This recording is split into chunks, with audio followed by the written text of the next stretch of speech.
he sees here. He's just talking to him as got his hands on his hips, and they're discussing it. And he is gonna go to the bullpen. No, he's not going to the bullpen. Go back. Cruz is halfway in, and they're telling him to go back. Was that hand up? I thought it was up, but it wasn't. No, it was telling Cruz to go back. Okay. Yeah. Because I saw the first one. Well, a lot of times that happens. He's at 101 pitches. But he's your stud, too. Well, yeah, he goes out and Cruz, the door opened, and he started running in. He was about halfway in, and everybody in the infield is turning around saying, taking his arm, go back. Nope. Because whatever Max said, Boone said, okay. No, he just talked his way into staying into the game, folks. That's what Max Fried just did. I think he had every intention of taking him out. So he's given up 3 consecutive hits. New ball game at 3-3. He's got runners at first and second. A double play would do him good right here. He's got to get Dylan Carlson, switch hitter, batting right. He struck him out twice, looking and then swinging. 1 out. Here's the pitch. Swing and a miss on a fastball at 95. That's on purpose. Yeah, that sure did. He hates coming out again. I know he's at 102 pitches. I get it. Well, he wants to finish with a flourish here and keep it a 3-3 game. 0-1. And a pitch. Swing on it, sent to center field. Grisham backing up. He's got a good read on it. Now he has to go back because that ball seemed like he got some retro rockets. It took him to the track. Makes the catch. Both runners move up. Nice play by Grisham. 2 away. Well, and now you got Vasquez, who has not had a hit yet since he's been up from the minor leagues. 2 outs. Sanchez eased on to third. The ball is hit to the right of the 400 marker. And Mayo, he's at second. This is a very important out to get. Keep it here at 3-3. Here's pitch.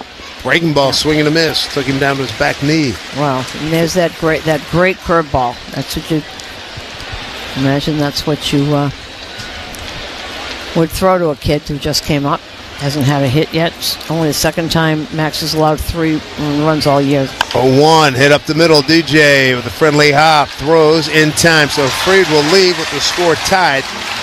The Orioles get 1, leave 2. As they bang out 3 hits in that frame. We go bottom 6. New ball game at 3-3 on WFAN Yankees Radio, driven by G. Power you can.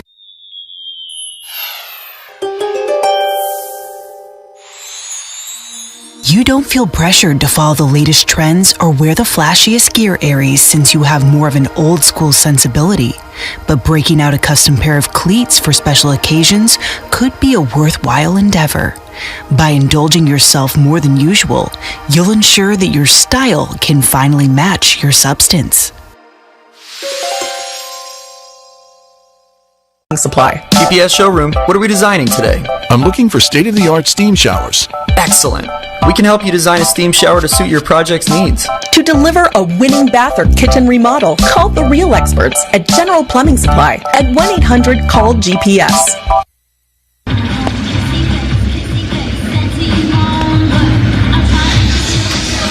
New ball game at 3-3 here at the stadium. First game of 3 with the Baltimore Orioles. Glad you've joined us.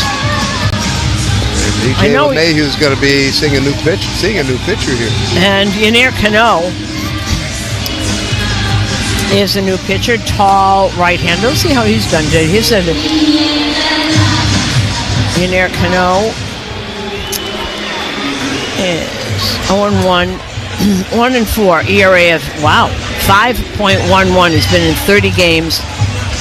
24 2/3 innings pitched, 27 hits, so that's not good. More hits than innings pitched, 14 earned runs. He's given up 3 home runs. Here's DJ LeMahieu to lead off. First pitch in there for a strike. Cano, a big guy at 6'4", 245 out of Cuba. And throws very hard, or 10. Felix Bautista's bigger than he is. The mountain. Yeah. Pitch outside. 1-1. DJ, the double last time up. He tried to score. on a base hit by Chisholm from second base, but Laureano threw him out at the plate. Wow, he has not pitched very well. 60% ground ball pitcher. Next pitch, fastball outside, 2-1. Surrendered at least 4 runs for the third time in his career. 1 rock and 2/3 on the H at Tampa Bay. Yeah, that was a bad one. Jonathan Loaiska now warming for the Yanks.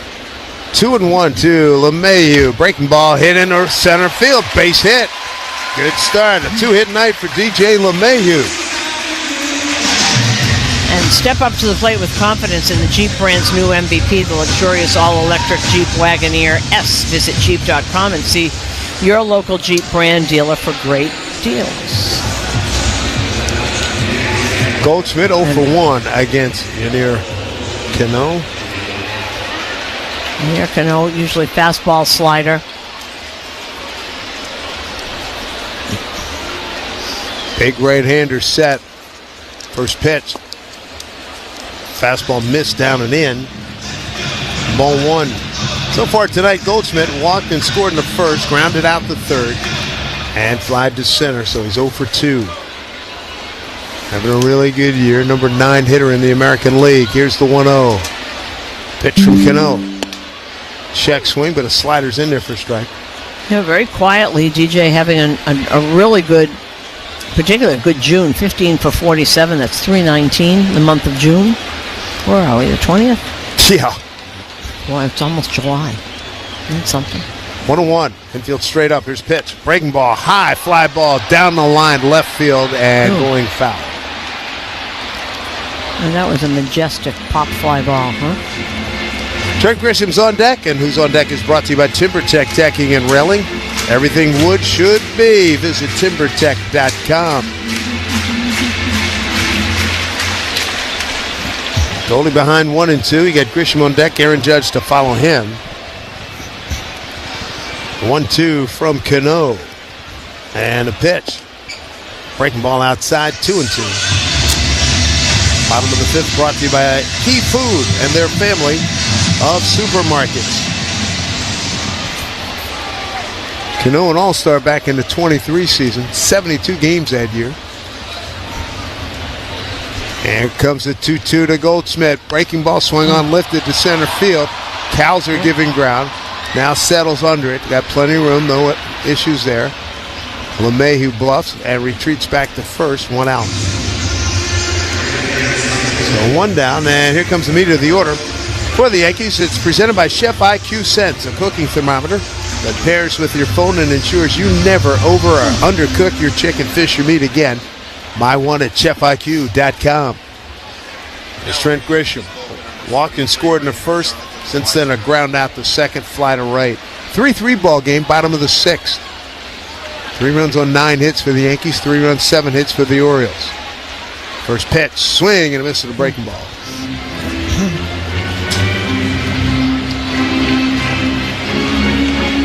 Orioles took 2 out of 3. Late April, they win 4-3. Yankees win 15-4. And then the O's won the series in finale, winning 5-4. There's the 0-1. Inside at his back foot. 1-1. Yankees with a nice win yesterday. In a game. Won a game in the series. Salvaged a game in that 4-game set with the Angels. 7-3. Carlos Rodon won his 9th game. He's 9-5. Orioles infield at double play depth. And a pitch from Cano. Half swing. That's a strike. 1-2.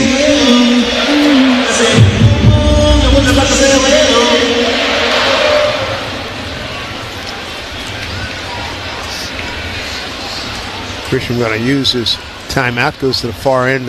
The 3 o'clock side of the batter circle, takes a practice swing, bangs his feet a couple times, plants the back foot in that left-hand hitter's box.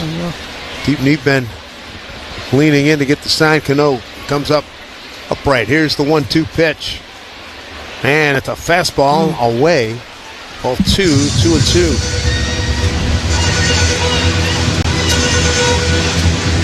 Yankees got 2 runs in the first inning, RBI by Chisholm and RBI on the sac fly by Dominguez. Judge hit a home run in the third.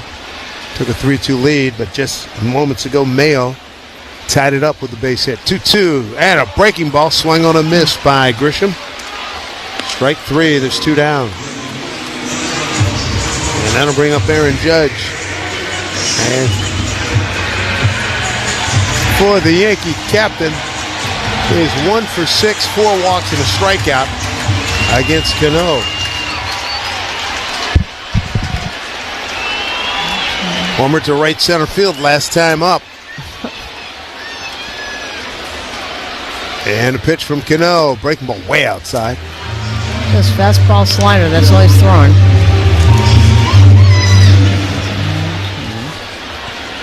Aaron Judge, Superman bobblehead night. Huge crowd here at the stadium. Here's the 1-0 from Cano. Dug out by Sanchez. Break ball in the dirt. 2-0.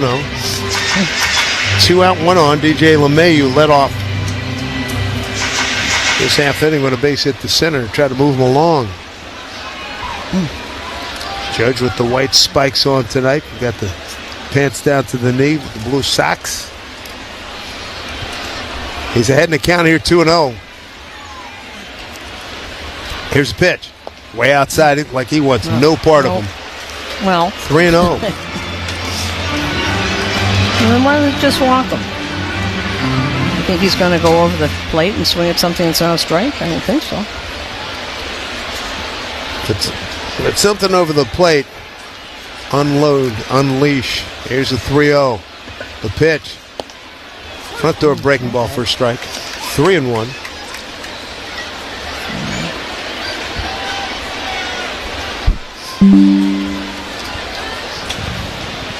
See if he dares to come inside here. Anything middle in. 3-1 pitch from Cano. He did. Bounced to third. Foul ball.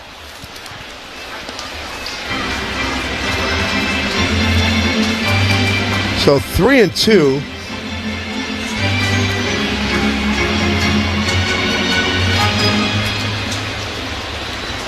And there Cano against Aaron Judge.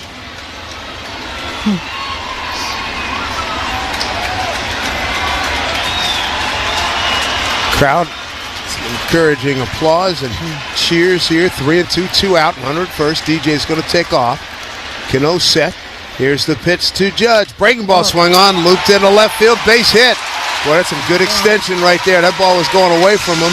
Reached out like a nice, almost like a nice tennis shot. It's a base hit. Today's cleanup hitter is Jazz Chisholm.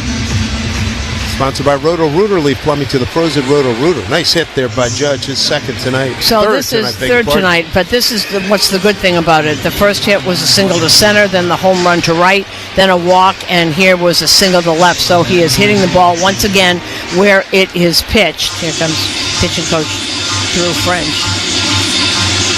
Is out there talking to Cano. See, better they should have walked him. He was 3-0. Interesting. Been on base all 4 times as Judge, but what is really good is that the hits are all different fields, which means once again he's back to where he was. He's not exactly where he wants to be, but he's there. Closer than he was during that 6-game losing streak. So I figured out that Matt Holliday and Paul Goldschmidt were teammates from 2019 to 21, and then Holliday was the bench coach for a while. So he's known him since he was a teenager. So Paul Goldschmidt has known Jackson Holliday since he was, 17? The Yankees 3 for 12 thus far. Runners in scoring position. They're 13th in the major leagues in that category entering tonight. Here's Jazz Chisholm. Couple of hits tonight. RBI single to center in the first.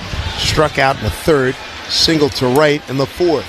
Couple of men aboard, 2 outs. 3-3 game. First pitch. He has to skip out of the way to a low fastball.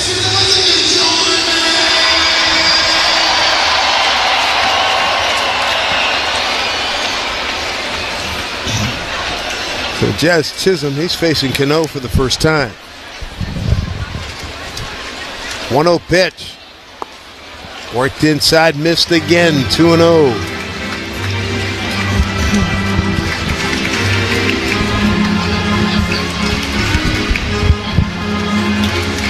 Jazz looking to make something happen here. 2-0.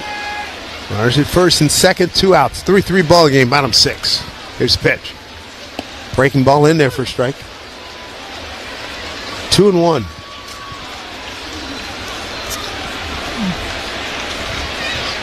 Jazz came in, swinging the bat really well his last 14 games, a 340 clip. He's 2-1 here. The pitch from Cano. Swung on, dribbler right back to Cano. Easy flip over to first, and that will do it. No runs, 2 hits, no errors, 2 left. We go top 7 here at the stadium. Orioles 3, Yankees 3 on WFAN Yankees Radio, driven by Jeep. When travel plans go wrong, a Travel Guard travel insurance.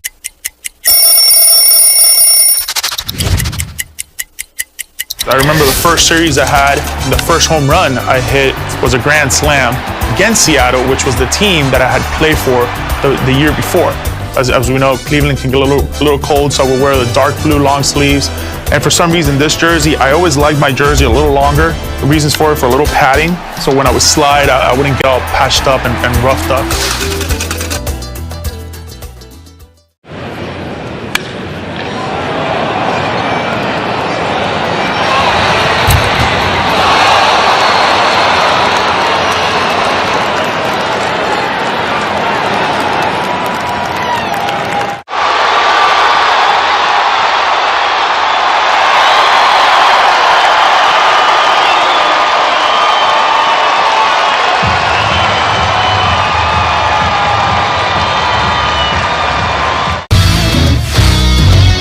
I'm going to throw out a restaurant kitchen term to you, and then hit me with the baseball one. I'll start first. Okay. Mise en place. Oh, mise en place. That is, as the chef, you put all your different ingredients out, kind of before you start cooking, right? You got it, man. Yeah. That's the most important That's a tough one. I hear this one a lot because of my name, Can of Corn. Easy. Financing for 60 months at $1,667 per month per thousand financed. Actual down payment may vary, subject to INMAC credit approval. Not all buyers qualify. Dealer contribution may affect actual price set by dealer. Contact dealer for details. N7725. What a ball game. 3-3, Orioles, Yankees. First of 3, and Jonathan Loaisiga takes over for the Yankees on the mound. The Yankees have won the most championships in history. Now City Cruises is taking your ship to the next level with delicious dining and epic views. City Cruises is a shipload of fun. Book at citycruises.com. The Yankees turn to Jonathan Loaisiga after Fried goes 6 innings, 7 hits, 3 runs, all earned, no walks, 7 strikeouts. Loaisiga, 4 consecutive appearances of not giving up a run. A little shaky and came back. Stuff was there. Next level of execution, said Aaron Boone, but he seems to be there now. 1 inning yesterday, 1 hit, right-hander. First pitch, fastball to Jackson Holliday. Top of the order for the O's. That pitch outside, ball 1. Top of the order, Holliday, Westberg, and Laureano.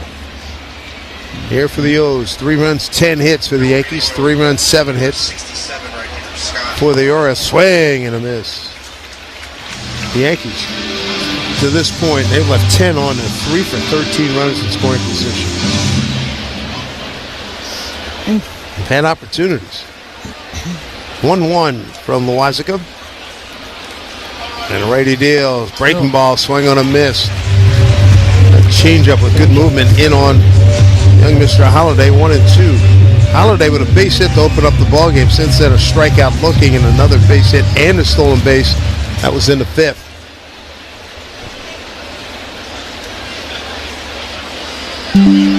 One and 2. Here's Loaisiga's pitch. Swung on a hit to the right side. Not very hard at all. Routine play for DJ LeMahieu. Throws over in time. 1 away. Hey, Yankee fans. Fireworks Night is back again this season. Next Friday night. A's in town. Watch the Yankees take on the Athletics and stay after the game for the postgame fireworks show courtesy of Baby Ruth. Get your tickets today at Yankees.com. Here's Jordan Westberg, second baseman, 0 for 3. Fly to center, strikeout looking and swinging. First pitch, swung on, and pulled foul. Third base side.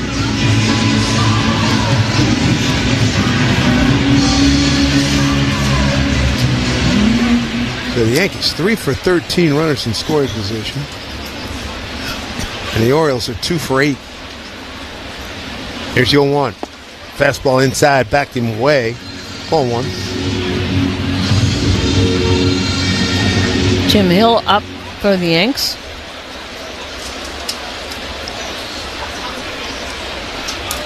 One out, nobody on. A 1-1 to Westberg, right-hand hitter. Swing. Foul back. Oriole RBI's first inning. Gary Sanchez, 2-run single. RBI single in the 6th. Kobe Mayo tied it at 3-3. Chisholm, base hit and a sac fly by Dominguez in the first inning, and a home run by Judge in the 3rd, accounting for the New York runs. 1-2. Missed outside. Slider, 2-2.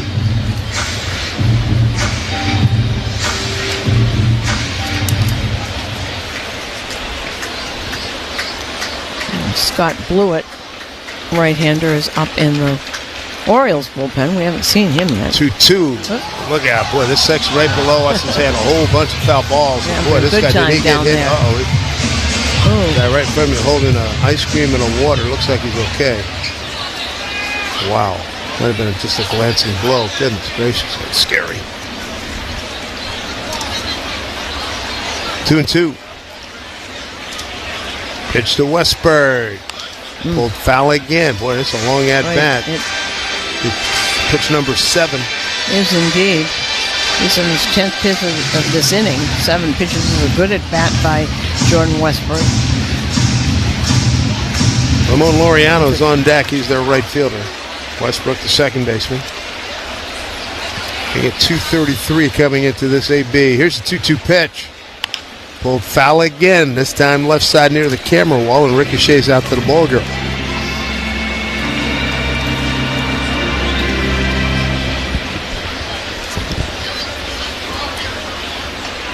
Pitching wheel again, we sort of Max Fried, 6 innings pitched, 7 hits, 3-run dollar. And what do we got? We got a pitch clock violation. Sure do. Yeah. Adam Hammer said, "Dude, you didn't get back there in time. You're done." That's a strikeout. Wow. How about that? We haven't seen one of those. Is that the first one we've seen this year? That's the first one I've seen. Wow. Tony Manzolino is just shaking his head. So 2 outs. Boy, that's a gift. Clock violation. I don't think we've seen that. I don't think we have either. Here's a half swing by Laureano, fooled on a curveball. 6 innings pitched, 7 hits, 3-run dollar, 7 strikeout, 2 at-bats. 3 through 1 under 5 pitches, 67. So 2 outs, nobody on here. Top 7-3-3 game. Loizaga trying to finish off this frame. And here's pitch. Swing and a pulled foul. Look out in the dugout, third base side. Loizaga's got him 0-2.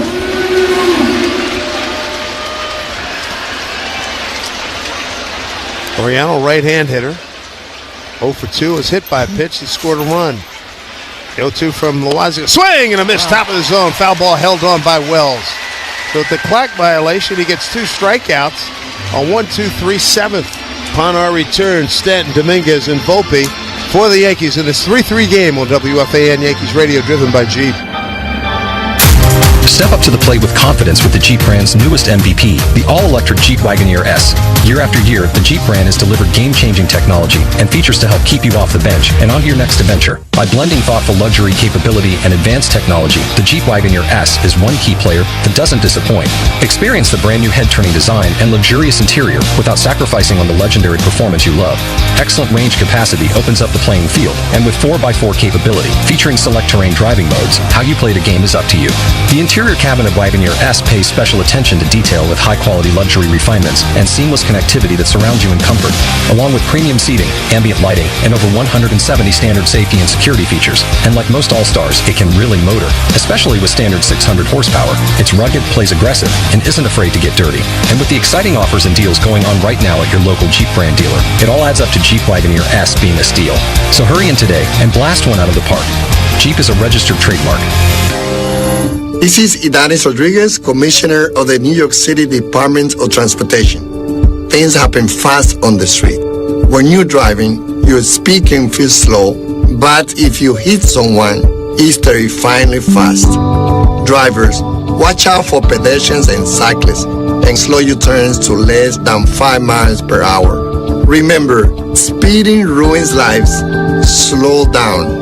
Hey everyone, Boomer Esiason here. You know, in the game of life, just like on the field, slow gets you nowhere. The same is true for your internet. Fast, reliable internet service is a must with work from home, video calls, and let's face it, there's nothing worse than a frozen screen in the middle of a big game. Don't take slow for an answer these days. Switch to Optimum Fiber, the fastest, most reliable fiber internet in the tri-state. Switch now and get a 5-year price lock. What is it that kind of got you hooked as a foodie, so to speak? My dad was really into food when I was a kid. He traveled for work and he would go to places all over Europe and stuff. He was in sales and I feel like he would come home and try and cook the things he ate overseas. And so as a kid, I was exposed to a lot of like stuff that kids aren't usually exposed to. And so I credit my dad for that.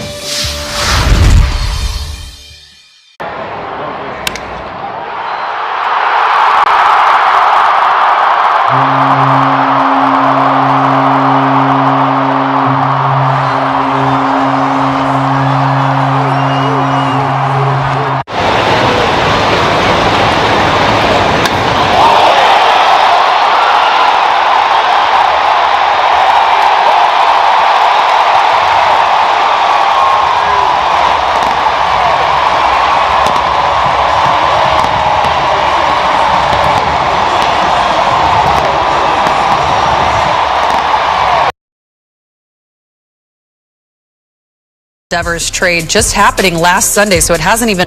At BenjaminMoore.com, it'll be two righties, two young righties. Hunter Dobbins, a right-hander, his 12th appearance, his 10th start of the season. He's 4-1 with a 3.74 ERA on the season. He'll be opposed by Hayden Birdsong, another righty, 3-1 with a 2.79 ERA. More on them in just a moment. The keys to the game are sponsored exclusively by Stevens Creek Lincoln. Experience luxury on your terms at Stevens Creek Lincoln. Buckle up and drive safely. How about this? Nobody on the Giants roster or the Red Sox roster has faced the opposing pitcher. So no one in this game has faced Hayden Birdsong. No one in this game has faced Hunter Dobbins. It's going to be a lot of getting to know them. I'd say a low-scoring affair, at least early on, for this one for the two right-handers. Hitting the Lumber is sponsored by Golden State. When you succeed, we succeed. Visit us today at GoldenStateLumber.com. Well, the Giants in that last series, even with Rafael Devers, 2 for 26 with runners in scoring position, and the RBI double, the two-run double yesterday by Wilmer Flores that won the game, snapped an 0 for 22 streak or stretch for the Giants with runners in scoring position. Hitting the Lumber is this simple. Hit better when guys are on second or third base. Who's Hot is sponsored by Valley Heating Cooling, electrical and solar, locally and family owned for 63 years. You know who's been red hot after people were calling for his head? Our guy Mike Yastrzemski. In his last 7 games, he's hitting .458 with an OPS over 1,000. He's got 6 walks and 5 Ks, walking more than he struck out. He's also driven in 3 in that span. We've still got an X Factor, a Giants weather report, and an out-of-town scoreboard when award-winning Diamond Notes continues right after this. Hi, this is Brian Bakhtiari, Executive Manager of Stevens Creek Infinity. At Stevens Creek Infinity, we believe that life is meant to be fun. With Infinity's racetrack DNA and meticulously crafted interiors, our vehicles reward you in ways that other brands can only dream of. It's time to make the city your personal playground and ace the school run every time. And Stevens Creek Infinity makes it easy by working on your schedule. Whether you want to talk in person or online, or just want us to pick up and service your car and bring it back to you at home or work, Stevens Creek Infinity makes your life easier. If you're in the market for a new vehicle, visit us online at StevensCreekInfinity.com or in person, and our concierge staff will help you realize that craftsmanship is obtainable. To make your ownership experience even more rewarding, every new vehicle purchased at Stevens Creek Infinity comes with a complimentary Infinity Premium Care Maintenance for up to 3 years. Located on Stevens Creek Boulevard near Lawrence Expressway or online at StevensCreekInfinity.com. And remember, buckle up and drive safely. If you've never been to the Presidio, San Francisco's very own national park site, consider this your invitation to visit and bring your own. Bring your own flavor for a barbecue with views of the Golden Gate Bridge. Bring your own imagination and explore the exciting Presidio tunnel tops. Bring your own curiosity and discover miles of trails, beaches, food trucks, free events, and more. Plan your visit at Presidio.gov. Hey, Dwayne Kuiper here for my friends at Hawaiian Airlines. Now, I love flying Hawaiian Airlines. They make you feel like you're in Hawaii before you even arrive. And now that they've joined Alaska, your miles can take you even further. So you can still fly Hawaiian to Hawaii, and you can fly Alaska to the East Coast, Mexico, and the Bahamas, all while your miles add up. Start earning more rewards today when you fly with Hawaiian and Alaska. Visit HawaiianAirlines.com to book your vacation now. Adam Copeland back with more award-winning Diamond Notes Game 1 coming your way of this 3-game series, a 7:15 first pitch right here on The Sports Leader. Let's get you the X Factor for today's game, sponsored by Casino Matrix. Casino Matrix, progressive jackpots are here. Where are you? Just buckle up. When I say just buckle up, where are you? Just drop in. And 1-800-GAMBLER is where you need to go.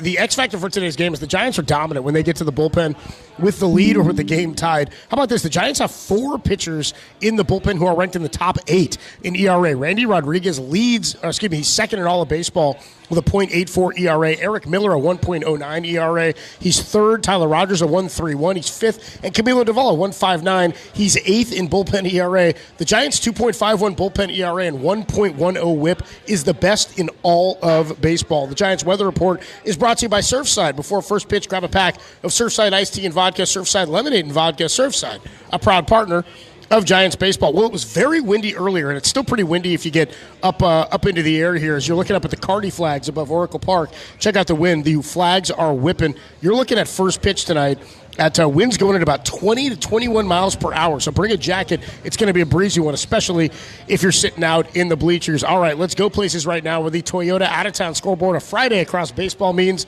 everybody.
Drop I did with his estate. So we just signed a deal at therealist.com to actually go through his entire archives, present them and auction them off. And to announce it, we did this limited edition 1994 The Lost Season card. Because, between August of 93 and May of 95, Tony Gwynn batted .406 in 162 games. So in the back, we have the stats of what could have been. And coverage selections not available in all states or situations. Alameda County Fair in Pleasanton is celebrating summer with awesome action sports at the Michelob Ultra Grandstand. Free with fair admission. Through July 6th, watch monster trucks, FMX, rodeo, tractor pulls, extreme sports, and more. Plus, enjoy the new Safeway Barn in Ag Venture Park. Food, entertainment, and animals, all at the fair. For schedules and to purchase your tickets now, visit AlamidaCountyFair.com. Now, our Giants pregame heads back to the booth. This one is way back. It is out of here.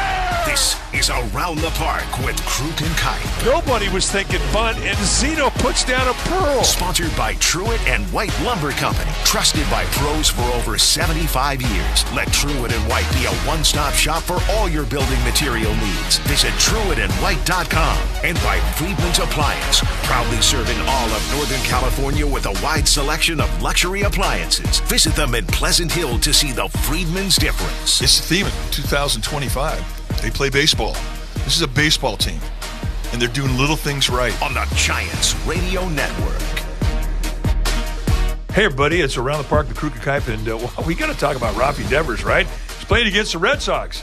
Boston's in town. We got lots to talk about. We're going to do all that when we get back. It's not only baseball season, it's also home improvement season. Truett & White Lumber Company has proudly been selling Marvin windows and doors for over 30 years. Come talk to our Marvin experts and let us help you make an informed decision on your next window or door purchase. Visit us in Berkeley off the I-80 University exit or go to our website at truettandwhite.com. Truett & White Lumber Company, the professional builder's choice. Experience Lynx Life at Friedman's Appliance in Pleasant Hill. Transform your outdoor kitchen into an oasis with luxury grills, specialty appliances, and more. Get professional-grade cooking, refrigeration, and cocktail stations all in one place. Right now, spend $5,000 on Lynx or Sedona grills and get 10% cash back. But hurry, this sizzling deal won't last long. Visit Friedman's Appliance in Pleasant Hill or online at friedmansappliance.com today. I'm John Dugan with Original Joe's. My family's third generation owned and operated Italian-American restaurant. Since 1937, we've been a fixture of our Bay Area community, and we're thrilled to bring our classic comfort food, warm hospitality, and old school history to our newest location in Walnut Creek. Congratulations on your new location, John. I'm DJ Kurtzy with 5 Star Bank. Like our client Original Joe's, we set the standard for service in the Bay Area, bringing that same pride and commitment to everyone we serve. Together, we believe in San Francisco. Go Giants! When it comes to the security of your business, doubts can creep in about who you're trusting to protect it. Are they a reliable service? How will I know if something happens? Are they keeping everyone safe? At Bay Alarm, we got you. For nearly 80 years, we've been putting our customers' minds at ease with our advanced technology and personalized support. Feeling insecure about your current security service? Visit bayalarm.com today to talk to a local security expert. Hey, everybody, it's Around the Park, the Crew Kuip, and today is game one of the 3-game series between the Giants and the Boston Red Sox.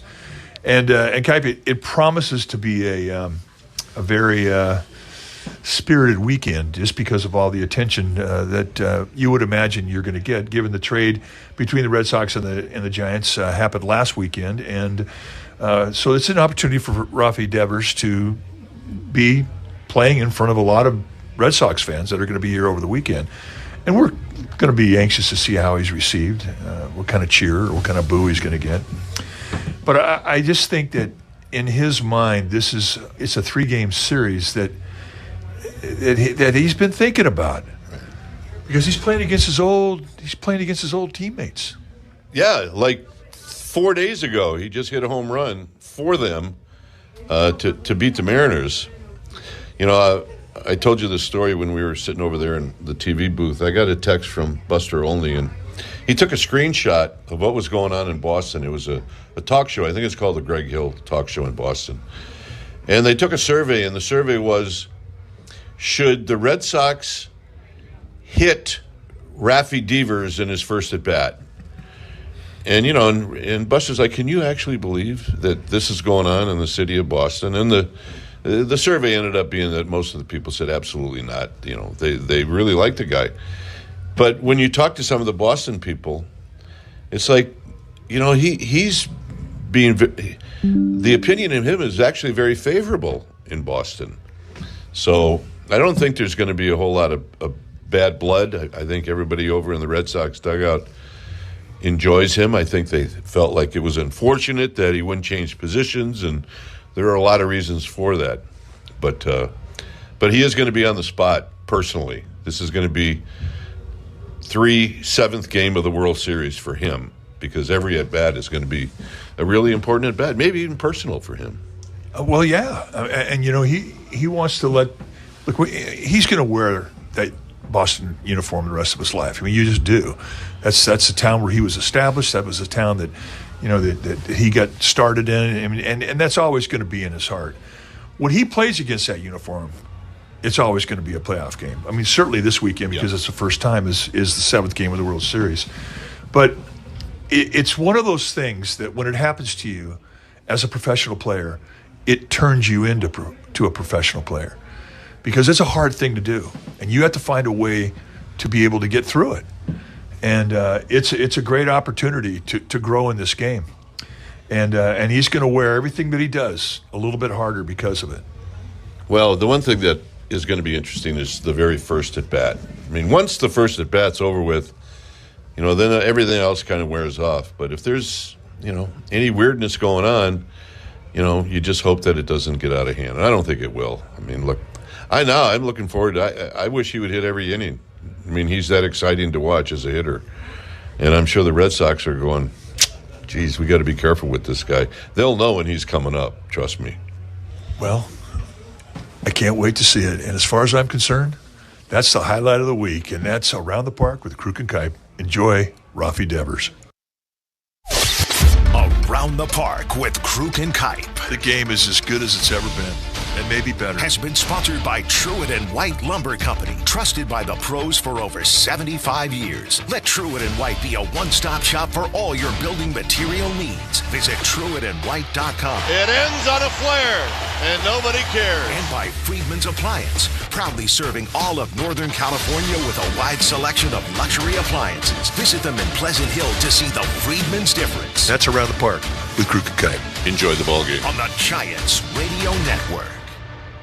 Hi, I'm Brian Bakhtiari, Executive Manager of Stevens Creek Lincoln. It has often been said that good things come to those that wait. Our construction at Stevens Creek Lincoln is officially underway, and we are building something worth waiting for. When we're done with our construction, Stevens Creek Lincoln will be one of only a few Lincoln vitrine dealerships in the nation. In the meantime, we have moved a few blocks down Stevens Creek. With pickup and delivery, mobile service, and membership perks that no one else delivers, you owe it to yourself to experience luxury with Stevens Creek Lincoln. Right now at Stevens Creek Lincoln, take advantage of Lincoln's From America, For America employee pricing event. You pay what we pay on the Nautilus, Corsair, Aviator, and 2024 Navigator models. Hurry in to Stevens Creek Lincoln on Stevens Creek Boulevard and online at sclincoln.com. That's sclincoln.com. This offer won't last long. Visit Stevens Creek Lincoln at our temporary home on Stevens Creek Boulevard or online at sclincoln.com. And remember to always buckle up and drive safely.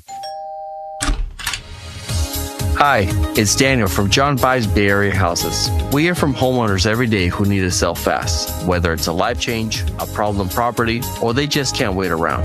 After my divorce, the house felt too big, and I wanted to downsize. I needed to relocate for a new job, but my house was holding me back. At John Buys Bay Area Houses, we make selling your house simple. Sell as is without any fees, commissions, or hassles. Just call 510-800-JOHN or visit our website and you'll get a fair cash offer in minutes. I found the perfect smaller home. It's a huge relief. They took care of everything, and I could move on time. Start fresh. Don't let your house hold you back. Call 510-800-JOHN or search online for John Buys Bay Area Houses to get your cash offer today. That's 510-800-JOHN. Start fresh with John Buys Bay Area Houses.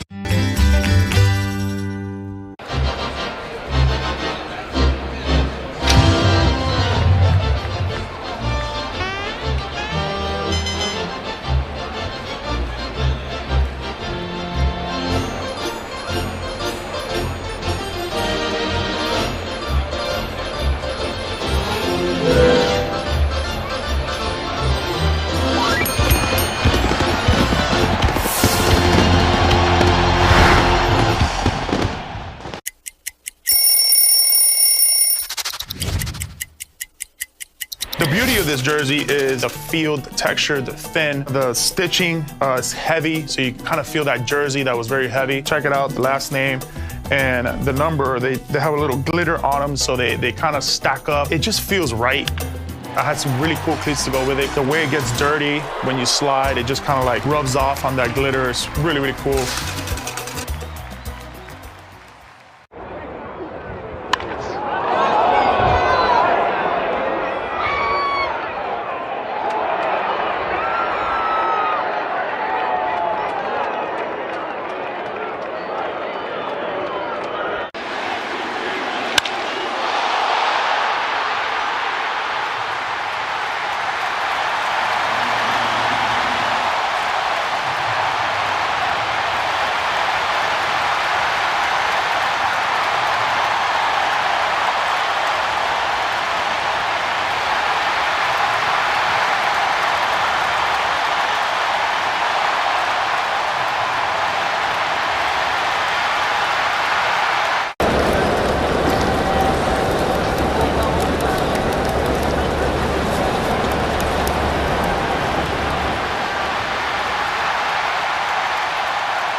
And 3 days later, look over there and see the same uniform he's played in forever, the same organization, knows all the guys intimately. So it's a little different, but I think the first day you really try to get out of the way and then just go back to playing baseball. All right, now he's going up against a guy, Hunter Dobbins, a young guy.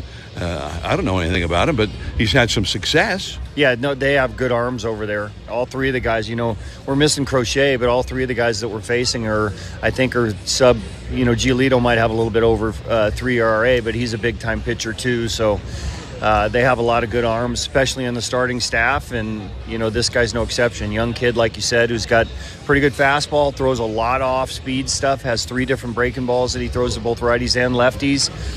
Probably a little bit of a different complement that we've seen in a while, and that they like to spin the ball over there. Now, I don't know how many times, and maybe we only remember the specific times, when a former Giant faced the Giants for the first time. It seemed like almost all of them ended up hitting a home run or getting some kind of a big hit in that first series. So, and you always thought, well, man, that's kind of a dream come true if they can do that against a team that traded them. It's funny because, like, in spring training, when we get a player from another team and we play him in spring training game, I always try to get him in there against the former team.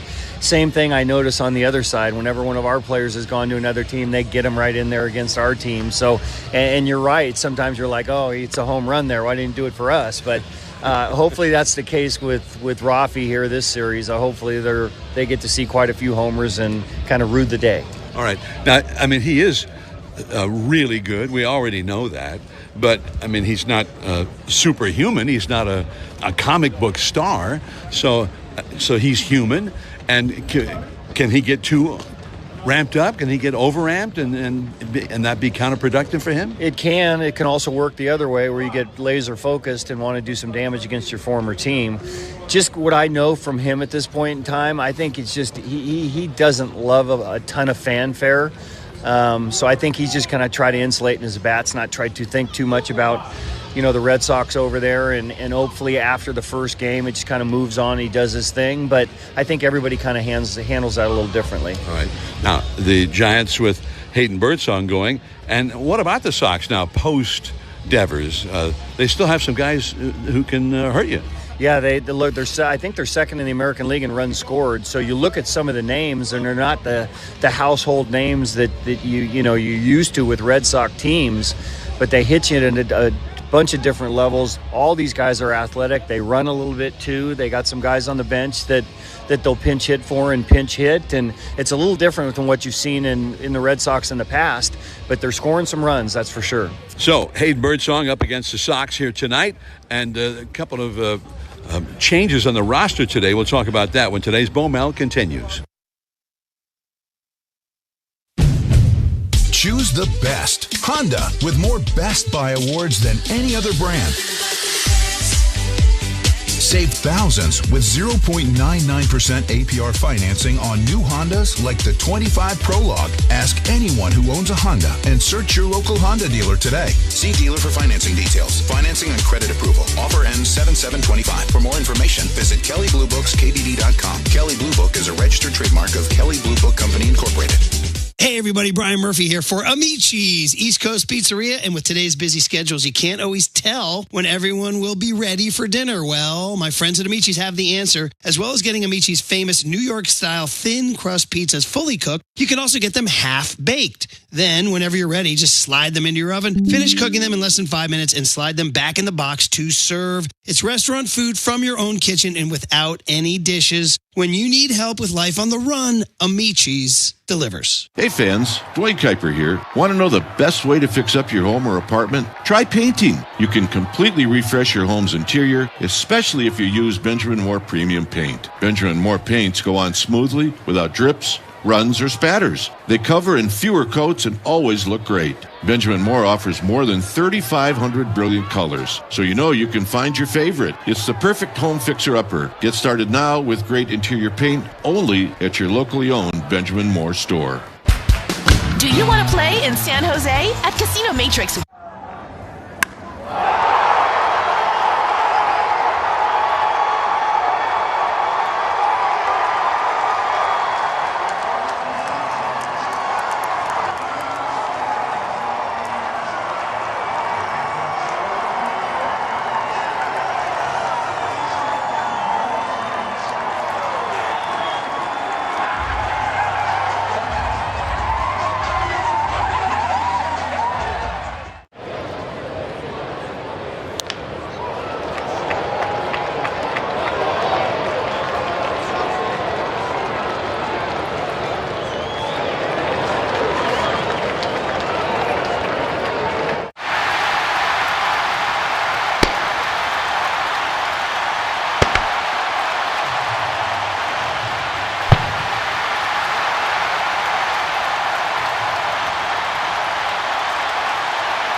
lobbed it up over the plate. This is a burger fit for a home run king, the 99 burger in honor of Aaron Judge. They sell a bazillion of these at Yankee Stadium. It looks pretty good. I feel like we passed the test. What about you? I think so.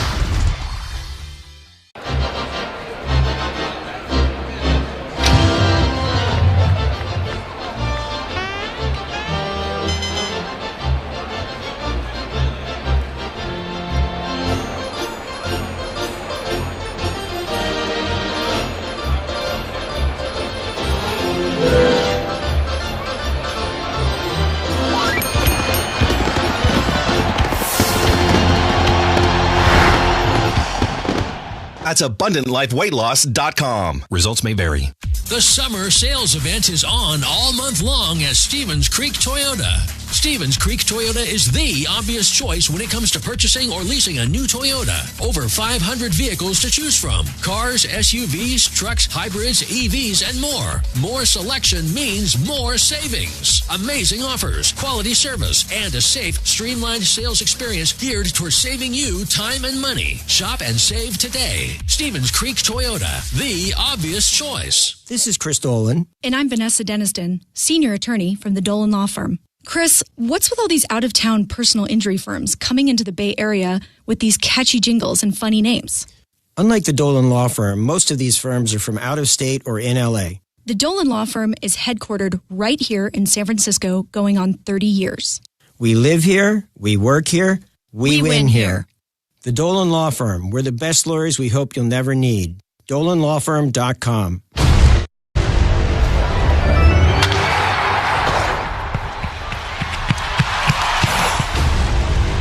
Lineups have been exchanged. The umpires have gone over the ground rules, and Bomel's Giants are suited up in the orange and black. Play ball! The best broadcast team in the game is ready to bring you all the action. Adios, pelota! It is out of here, and it is gone. This one on its way. It's a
Visit your California Ford dealer today. This is Dave Fleming. Until next time. Decisions aren't hard when no matter what you choose, you win. Like with Taco Bell's new $5, $7, and $9 Lux Cravings boxes. Choose from the $5 Classic box with iconic favorites like a beefy 5-layer burrito, the $7 Supreme box with the Chicken Chalupa Supreme, and more. Or find new obsessions in the $9 Discovery box. Get yours at Taco Bell today. At participating Taco Bell stores for a limited time only while supplies last. Price and participation varies. Drinks excludes freezes. Tax extra. Progressive Commercial Insurance flexes to fit your business's needs. From quick repairs to adjustable coverages and even payment options, Progressive Commercial makes it easy to get what you need. Quote today in as little as 6 minutes at progressivecommercial.com. Back here in San Francisco, the national anthem just a few moments ago, proudly sponsored by River Islands. Come home to River Islands in Lathrop and discover the San Joaquin River lifestyle. With its lakes, parks, and schools, start your tour today at riverislands.com. here to perform the Star-Spangled Banner on Autism Acceptance Night, coming all the way from White Plains, New York, please welcome Ethan Don. Ethan wants the world to know that although he might have autism, autism does not have him. Take it away, Ethan.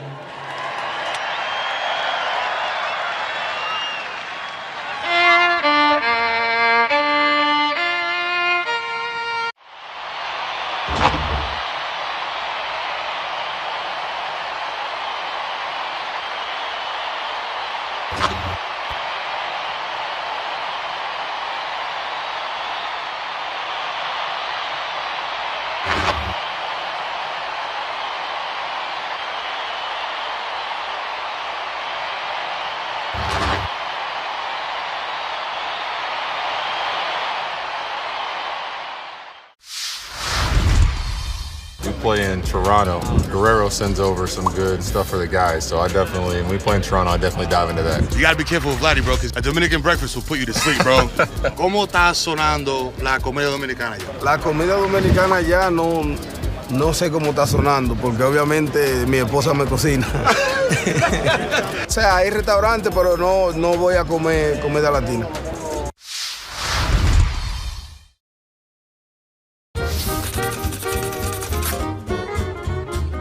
Guess who that is? Roger McDowell. Check him out. He has his uniform on upside down with the shoes on the hand, and it looks like he's walking on his hands. Has his cap hanging down. That's supposed to be his head. Well, the Mets really trying to turn it around. They do, however, trail in this ball game 4-0. I love that.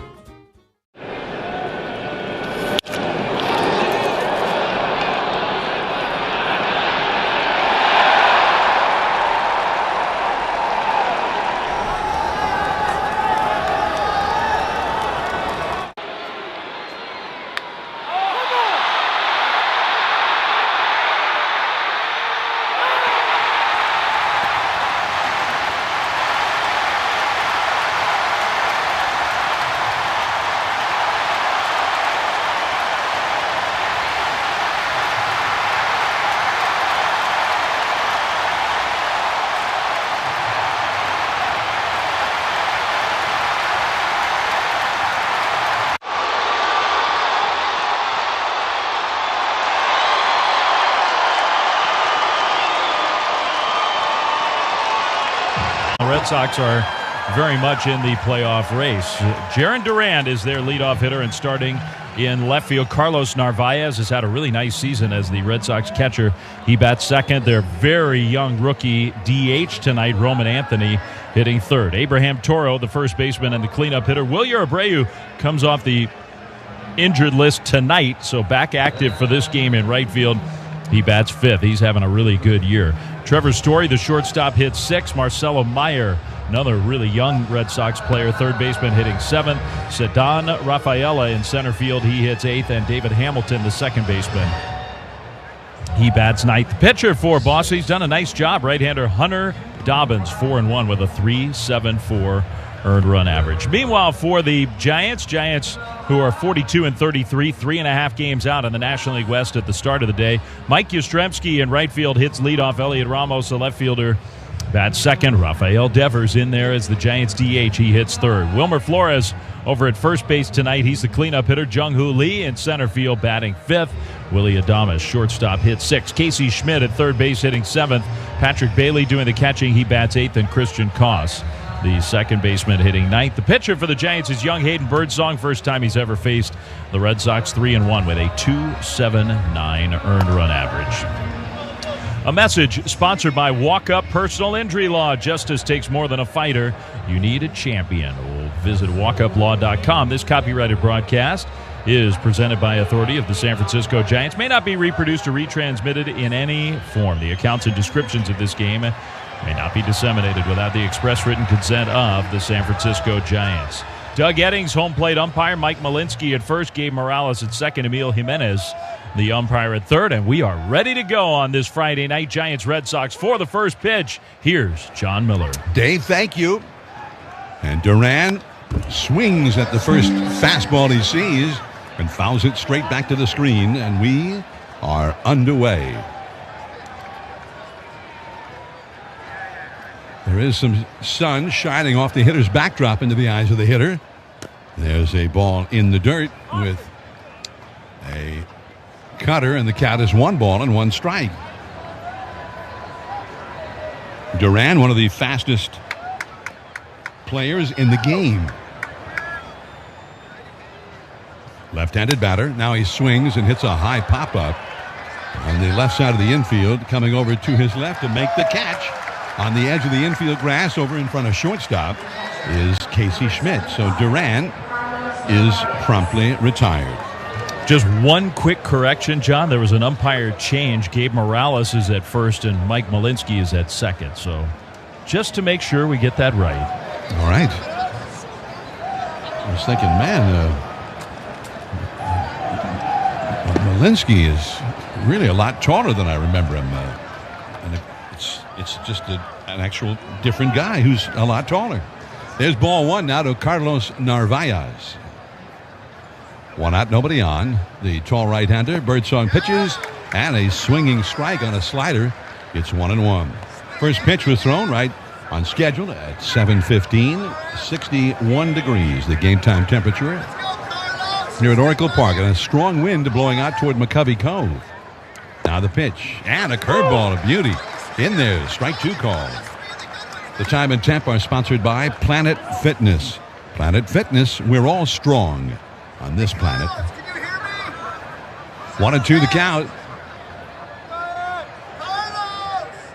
And the pitch. Swing and a miss. A curve in the dirt. Spiked into the ground.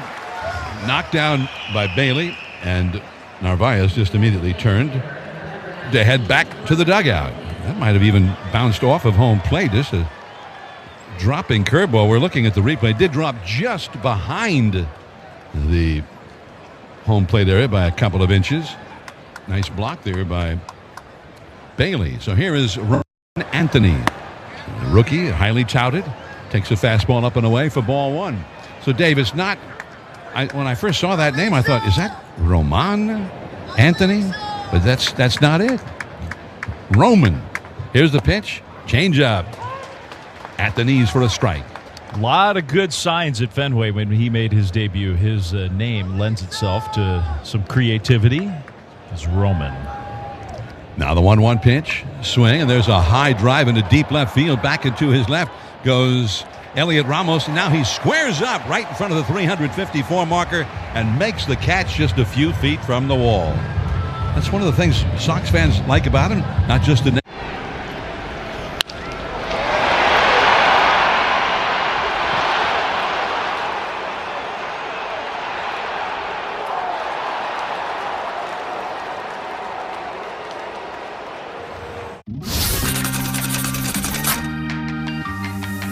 Now representing the organization, Jim Leland and A.J. Hinch are presenting Miggy with a customized set of cleats made by renowned artist Marco Terzo, made from several significant baseballs from Miguel's career. The cleats are presented on a base representing the time he spent at both third and first base in his career.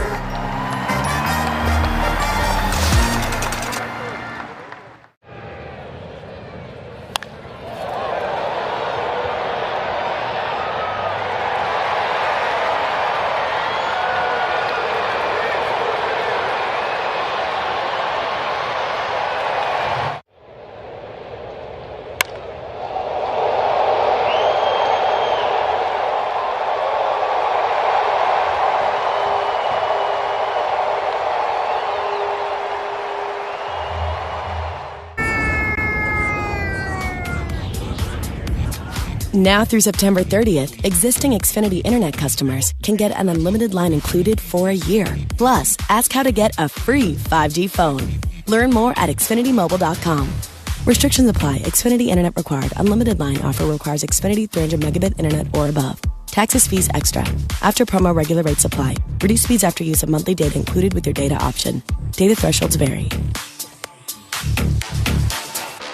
Sponsored by Progressive. Progressive is here for all of life's needs with protection for your home, auto, business, and more. From timely repairs to customizable coverages and payment options, we make it easy. See if you can save at Progressive.com. This is Giants Baseball on KNBR 104.5 and 680. Hunter Dobbins with the first pitch strike knee-high on the outside, and an impossible pitch to hit, I think, if you're Yaz. Now this one comes in there, and it's called strike two, a fastball down the middle that went right off the glove of catcher Narvaez and right to the backstop. 0-2 the count to Mike Yastrzemski. Been hot lately, but he's behind quickly. 0-2 the pitch, and that's low and outside with a slider at 88 miles an hour. 1 ball and 2 strikes. Yaz facing the Sox, the team he grew up rooting for outside of Boston. A 1-2 pitch, and it's off the outside at 95. 2-2 the count. Dobbins the pitcher. The Red Sox catcher is Narvaez. Toro at first, Hamilton at second, Story at short, and Meyer at third. Now Yaz takes way off the outside with a slider. 3-2 the count. Duran in left, Rafaela in center, and Abreu just off the injured list today is in the lineup in right field, and he's a Gold Glove caliber right fielder with a great arm. 3-2 pitch. Yaz takes low, ball 4. So Yaz initially fell behind in the count 0-2 and then ended up drawing the walk. Yastrzemski came into the game with a .358 on base percentage, so he is aboard. And here comes Elliot Ramos. All of the field except for a little crescent-shaped area out by the 4:15 marker in deep right center, now in the shadows of the late afternoon / early evening. And there's a called strike on the inside corner. The count is 0-1 to Elliot Ramos. Ramos, .281 average, 12 home runs, 38 driven in, a .361 on base average. And he takes a called strike on the outside corner with a slider, beautifully placed by Dobbins. So he again is ahead of the count. Quickly 0-2. Yaz the runner at first. Toro on the bag with him. And Dobbins throws. Swing, little bouncer up the first base side. It's a fair ball. Grabbing it several feet in front of the bag. Toro, he turns around and runs to the bag for the out, and then turned as if wondering if he still had a shot at second. But he held on to it, and you hear the ovation now as Rafael Devers, the former Sox star, heads to the plate. Standing ovation for the big crowd here at Oracle Park. Left-handed hitter.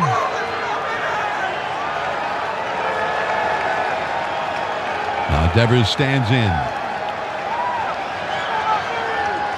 Here's the stretch. The right-hander Dobbins to the left-handed hitter. Swinging a hard ground ball to first. Knocked down by Toro. Picks it back up. Underhands it to Dobbins over to cover in time for the out. And over to third base goes Yastrzemski. And with 2 down, here comes Wilmer Flores. So first ball swinging, and they got him out. So here now is Wilmer Flores, who knocked in the Giants' only runs yesterday. He came in as a pinch hitter in the 7th inning with runners at second and third. The Giants down by a run. He got a pinch hit double. Now he takes one in the dirt and saved by Narvaez, the catcher. Ball 1, keeping Yaz at third. Sox with the infield playing the right-handed hitter Wilmer Flores to pull. Second baseman Hamilton way over toward the middle. Wilmer takes in the dirt with a slider, and the count is 2-0. Wilmer Flores, .256 average, but 11 homers and 53 runs batted in for the year. Here it is, and that is a called strike. A fastball that just caught the outside edge. 2-1 the count now. Being oh so careful against Wilmer, who is hitting nearly .350 with runners in scoring position. Now he takes low and outside with another slider. 3-1. Wilmer still among the leaders, now 7th in the National League in RBIs at the start of the day. Trying to get Yaz home from third. 3-1 pitch. Swinging a foul back to the screen. That was a fastball. He came right after him. He was not pitching around him. With the left-handed hitting Jung-Hoo Lee on deck. And Wilmer had a good swing but fouled it straight back. 3-2 the count now. Here it comes. Swing. Line drive. And a soft one, and it's off the glove of the second baseman, Hamilton, ranging to his left, and it rolls into shallow right field. And the Giants have a 1-0 lead as Yastrzemski scores from third. That ball was one of the softest hit balls we've ever seen from Wilmer Flores. It was a line drive, never got high off the ground, but it faded fast, and it might have, the fact that he hit in effect a changeup, it might have fooled Hamilton. 1-0 Giants, an error on Hamilton. Now Jung-Hoo Lee and a fastball down the middle for a called strike. That ball left the bat of Wilmer Flores at 59 miles an hour. Here's the pitch. Lee hits a fly ball into right field, in and to his left toward the line is Abreu. He's got it, and the inning is over. The Giants get a run on the error and lead 1-0 as we go to the second inning. It is a 1933 Gaudi Babe Ruth card. It is 8.5 PSA. It's graded higher than the one in the Smithsonian. This card at one point came with a pack or a stick of chewing gum. This card actually is almost a century old. It was bought for a penny. So the fact that just the heritage of a card like this is now coming up almost 90 years later into an auction, it's a pretty special moment.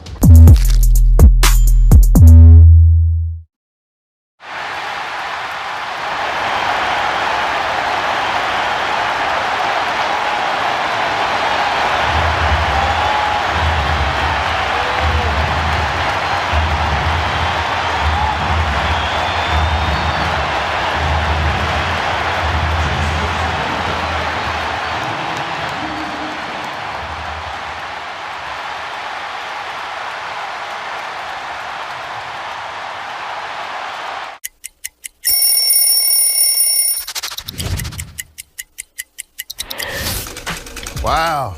Old school D-backs jersey. This was our alternate jersey that we wore on Saturdays. I was the first team to wear the new colors. They called it Sedona Red. Don't mess up that color. Every time I wore this jersey, I would wear the high socks, black jersey, black hat. I just thought it was a really smooth look, and this is one that I'll never forget.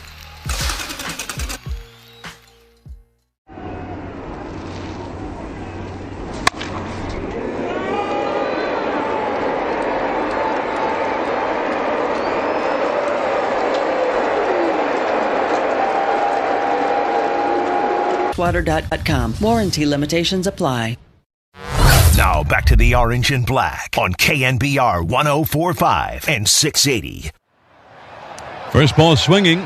Abraham Toro hits a high pop-up on the right side of the infield. And look out, the wind starts to carry it away from Koss, who had called off Wilmer Flores. The two of them, Koss from second, Wilmer from first, were both converging to the same spot on the infield grass on that side of the infield. And then Wilmer gave way, and Koss all of a sudden had to run backward very quickly to make the catch on that one as the wind carried it 7 or 8 feet beyond where he had planted himself. Anyway, he got the out. Toro is out, and here is Abreu. Wilyer, who has lots of power.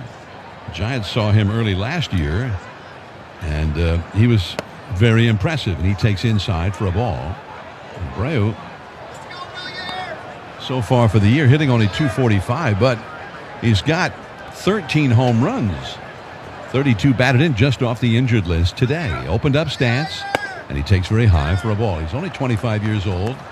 Not a big guy, 5 feet 10 inches tall, from Maracaibo, Venezuela. Great arm. Now the 3-0 pitch, and that's a high strike. 3-1. Birdsong, tall right-hander, has retired 4 in a row to start the game. But he's working behind in the count here, 3-1. Now the windup. Here it comes. Swing, and there's a high foul off the left field line, out of play. The Giants' defensive alignment is sponsored by Raven Law. Injured? Call the Giant Lawyer at 415-888-1045 or go online to thegiantlawyer.com. Now here's a swinging strike three. Fastball up and away. That one kind of exploded. And Abreu could not make contact. Second strikeout for Birdsong. Now, a check of who's on deck, sponsored by TimberTech. TimberTech, decking and railing. Everything wood should be. Visit TimberTech.com. It's Trevor Story, the veteran, longtime Colorado Rockies shortstop. Now the Red Sox shortstop, the pitch to him. And it's a little bit low on the outside with a curveball. 1 ball and no strike. He was in a terrible slump there for a long while. The 1-0 pitch, swing, and there's a high pop-up, first base side. Over into foul ground goes Wilmer Flores. He's there. He makes the catch. 3 up, 3 down, and a shutdown inning after being given the lead for Birdsong. Giants 1, Red Sox.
Box at Taco Bell today. At participating stores while supplies last. Prices vary. Drinks excludes freezes. Tax extra. This is Miller and Fleming on KNBR FM and AM, the sports leader. Now the Giants last of the second inning. Willie Adames leads off here against the right-hander Hunter Dobbins, and a slider is down and in, bouncing in the dirt for ball 1. This is the Taco Bell second inning. Download the Taco Bell app to unlock rewards and exclusive access. Now there's a slider, down and in, 2-0. Willie Adames, 204 average, 8 homers, 32 batted in. Now he takes in the dirt again with a fastball, 3-0. He had that bat going there for a while on the road trip, Colorado, and then the Giants moved on to L.A., and he hit 3 home runs in about a 4-game stretch. 3-0 pitch, outside, ball 4, a fastball just off the outside corner, knee high. And the second inning in a row where Dobbins has walked the leadoff hitter. The Dodgers, by the way, will be coming to San Francisco on the next homestand just before the All-Star break. Shohei Ohtani, Mookie Betts, and the Dodgers, Freddie Freeman. July the 11th through the 13th. Get your tickets now at sfgiants.com/tickets. Now here's a ball high and tight as Schmidt spins away from it. Ball 1, and the catcher has called timeout and goes out to the mound for a Habeas Law mound visit. So they're talking it over, like as you will sometime when your pitcher has stopped throwing strikes. He's thrown 5 pitches in the inning, and none of them have been strikes. Dobbins, in his 12th game of the year, his 10th start, 4 wins, 1 loss, and a 3.74 earned run average. And one thing that had not been a problem was walking people. He had only 11 walks in 55 innings before tonight. Go figure. The pitch to Schmidt. That is over the inside corner with a slider at 87. At the knees, strike 1 called. So Dobbins has averaged only 1 walk every 5 innings, but has walked 2 of the first 6 batters tonight. Here it is. That is low. Another slider, and the count is 2-1. Dobbins in 55 1/3 innings before tonight had allowed 55 hits. He's not a big strikeout guy, 42 strikeouts in those 55 1/3 before tonight. Now he is low, and it's 3-1. Casey Schmidt, he also had the bat going big time on that road trip, including a couple of grand slams in 2 nights at Dodger Stadium, no less. Here it is, and that's way off the outside, ball 4. Wow. Dobbins has walked 2 in a row. To start the inning, he's walked 3 of the first 7 Giants he's faced. And now the Sox pitching coach, and a familiar face to Giants fans. He used to be the pitching coach here, Andrew Bailey, out to the mound now. And they all gather around him for this Habas Law mound visit. A lot of billable hours this inning. So now, with Patrick Bailey coming up, the Giants have 2 men on and nobody out. Cost behind him. Well, what do you think? Is it Bailey looked like a pretty good bunter yesterday in a spot like this, although it was an entirely different situation. The Giants are ahead here 1-0, and they were behind 1-0, and it was the 7th inning yesterday when Bailey laid down a bunt. I still would not be surprised to see another one here. Here's the set. The runners lead from second and first. Nobody out. And he takes low. Ball 1. Dobbins, he could not have had many innings like this or many early games like this. He's walked 3 already in the first 2 innings. Now he's ready. Here it comes. Check swing. An appeal. No. The ball was too low, and there was no swing, and the count is 2-0. Good work there by Bailey to lay off for a guy who's struggling terribly to get a ball over the plate here. 2 walks in a row, 2 men on. The pitch. Bailey takes outside, ball 3. Christian Koss is on deck. The shortstop, Story, is almost up the middle. There's really nobody at straightaway shortstop. The third baseman, Meyer, is in on the grass. 3-0 pitch. And that's low. It's a 4-pitch walk. Fastball well below the knees. The Giants leading 1-0. Now have the bases loaded with nobody out in the 2nd inning. Christian Koss. Koss, we talked about that a little bit yesterday, Dave, because it was for Christian Koss that Wilmer Flores came up as a pinch hitter and knocked in what proved to be the tying and winning runs. Pitch to Koss, and that's off the inside with a slider. Ball 1. But Koss is hitting .400 for the year, albeit in limited plate appearances with runners in scoring position. Now he swings on a hard smash to second. This could be 2. There's the throw to second for 1. The relay back to first. In time, a double play. A run does score, though. Adames in from third. And over to third goes Schmidt. So he hit the ball hard, but as it turned out, he hit it sharply enough for it to be an ideal double play ball. Yeah, he hit it 108 miles an hour, and it's hard to blame a guy when you do that. You get a good pitch to hit, and he put a good swing on it. That's a bad result, but you get a run home, and I think it was a good at bat. So now Yaz, a bouncer back to the mound, knocked down and rolls back toward the plate, and it's going to be a base hit. Casey Schmidt scores from third. Yaz hit a sharp one toward the middle, and it was knocked down by Dobbins, but it rolled away from him and back toward home plate. He scrambled after it with the catcher racing out after it, Narvaez, and finally he picked it up in a slide and had no play on anybody. So another run is in, and the Giants have a 3-0 lead. And here is Ramos. The pitch. And that's a called strike. And that did not have to be a strike. That was totally borderline, at best, at the knees. Yaz, by the way, got credit for an infield hit. That's the first Giants hit of the game. And they have 3 runs. The pitch, swing and a miss, and there's a snap throw to first. Diving safely back just ahead of the tag by Toro is Yastrzemski. 3 walks to start the inning, and 2 of those walks have turned into runs now. Yaz getting credit for an RBI single. Now the pitch, swing, and it's tapped foul just off to the left, over toward Rafi Devers. If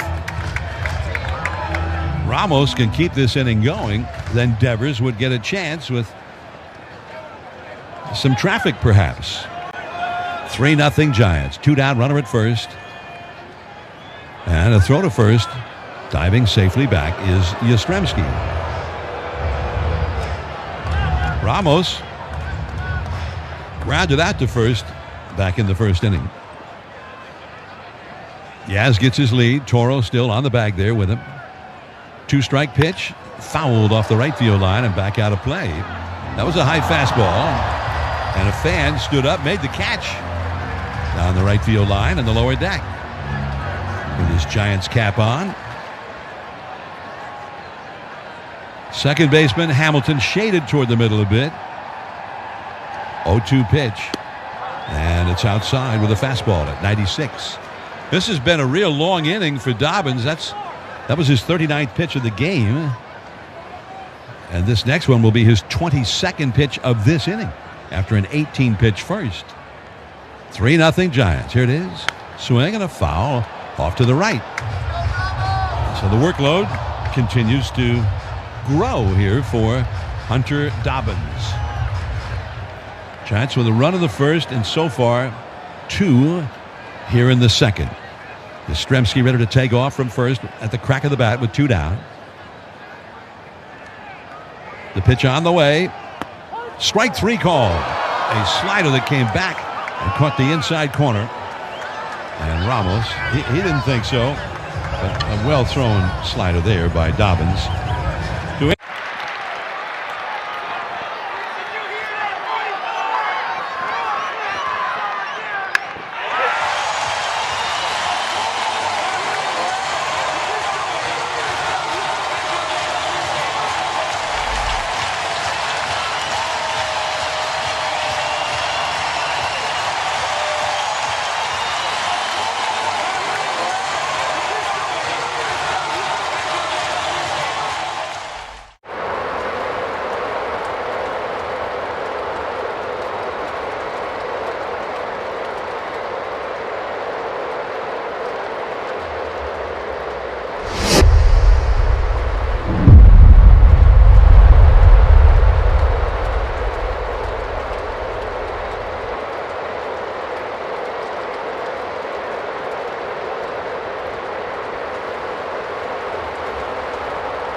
hours. Make a difference in the life of a child and donate today. Cars for Kids is also accepting boats, motorcycles, and real estate donations.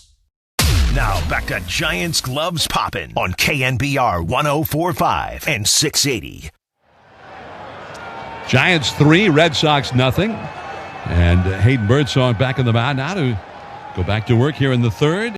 And with great pleasure, I give you, for the play-by-play, David B. Fleming. Thank you, John. Marcelo Meyer, another very talented young guy for the Red Sox, takes a strike from Hayden Birdsong. Meyer is a California kid who is a high draft pick and is considered one of the better young players in the big leagues. He chops this one foul. Unproven, but very talented against a Birdsong changeup. Thing about Hayden Birdsong is that he's not much older than all these young guys who are being called up and called great prospects. Hayden Birdsong is still very young himself. The 0-2 pitch. Meyer hits a ground ball to first. Kind of a weird hop. Wilmer picks it up, though. Kind of just got his body in front of it and will run to the bag to get the put out and one away. So Meyer retired. And for Hayden Birdsong, that is 7 in a row to start this game as we come to you live from the Hawaiian Airlines broadcast booth. Beautiful Friday night. The pitch bounces in front of home plate, a slider to Ceddanne Rafaela. Now, he's got a reputation of a guy who will swing at anything. Birdsong maybe was testing that there.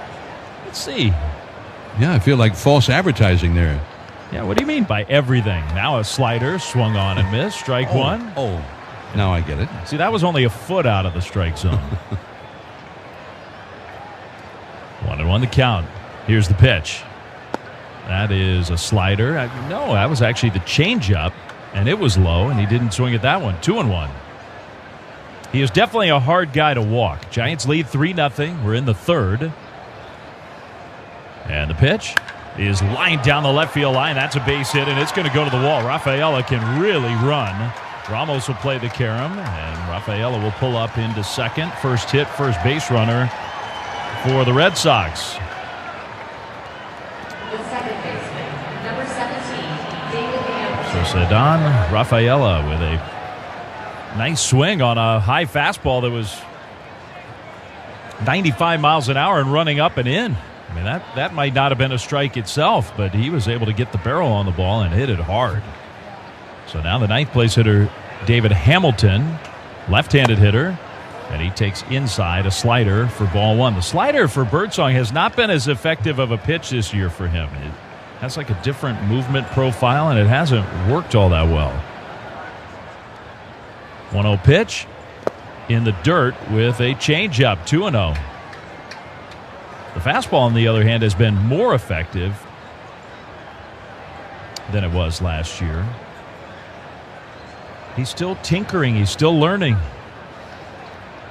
Runner at second, one out. Birdsong pitches.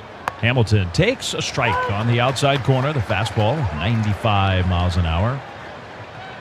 Marlins will be here after this weekend. Giants have Monday off, then a 3-game series at home against the Marlins.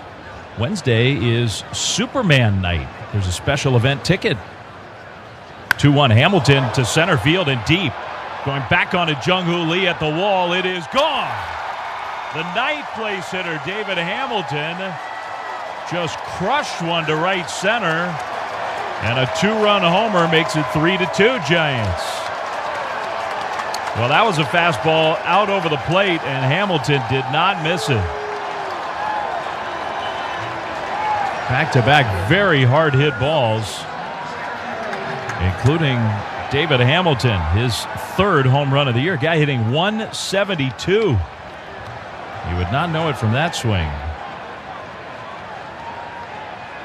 So now Jarren Duran, the leadoff hitter, and he takes a changeup down and in. Birdsong's not landing those sliders and changeups, and the Red Sox are just sitting on his fastball. So the 8-9 hitters combined for 2 runs in 2 swings. Here's a strike. Slider that is a strike to Duran. Well, that's going to be a little shock to the system of Birdsong, just cruising along. Now a smash up the middle base hit on a changeup. That's 3 straight Red Sox hitters who've just teed off on Birdsong's stuff. That one was harder than all of them. 111 miles an hour off the bat, and it whistled right past Birdsong's shoulder. Man, thank goodness it didn't get him. Patrick Bailey's coming out for a Habas Law mound visit and maybe just give Birdsong a chance to catch his breath after a near miss. That's got to get your heart going that one comes that close at that velocity. So now the problem is Duran's got such great speed, you got to contend with that. He's over at first. Narvaez the hitter. Birdsong throws, and he does not get the call. A slider called a ball right on the outside corner. 1-0. Hayden Birdsong's got to be rattled here. He had retired 7 in a row to start this game, and now 3 straight hard hits. The pitch in the dirt, blocked by Bailey. Spiked a curveball. Well, we have seen this from Birdsong, where he can get out of whack, and there have been some times this year where he struggled to get it put back together. He's got to do it here. The big hitters are lined up. Narvaez waits for the 2-0 and fouls it back. That was a hanging slider right out over the plate. Right now, that pitch is not doing a whole lot for him. 2-1. He got away with that one, though. Duran at first, 1 out. The pitch. That is a called strike. Fastball, 97, right down the middle. Narvaez took it. It's 2-2. Narvaez struck out his first time up, and he was chasing. 1 out, and the 2-2. Here it is. Gonna miss, strike 3. Got him with the fastball. That was a good one.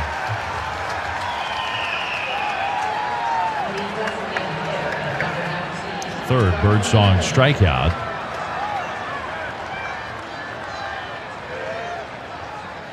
And up comes Roman Anthony. Left-handed hitter, tons of power, tons of talent. Changeup, low, ball 1. He's had kind of a slow start to his major league career, which you understand. It's just so hard for young hitters right now.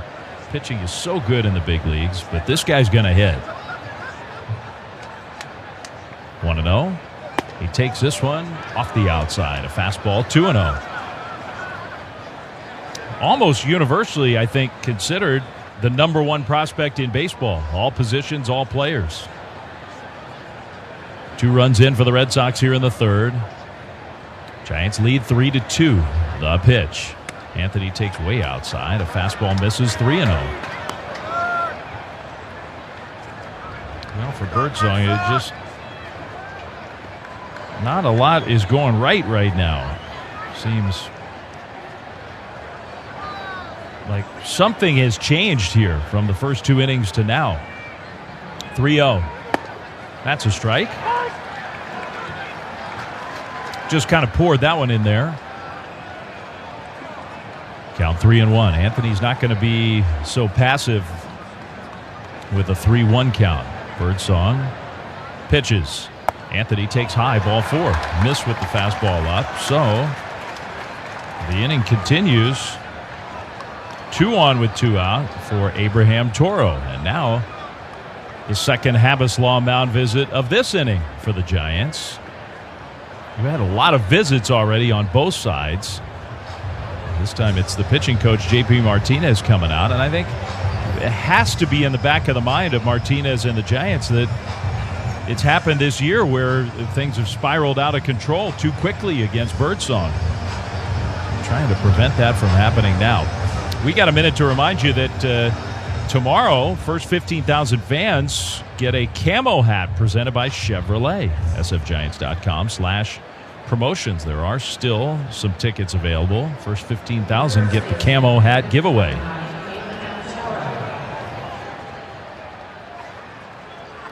So here's Abraham Toro, switch hitter, batting left-handed. He popped out his first time up against Birdsong.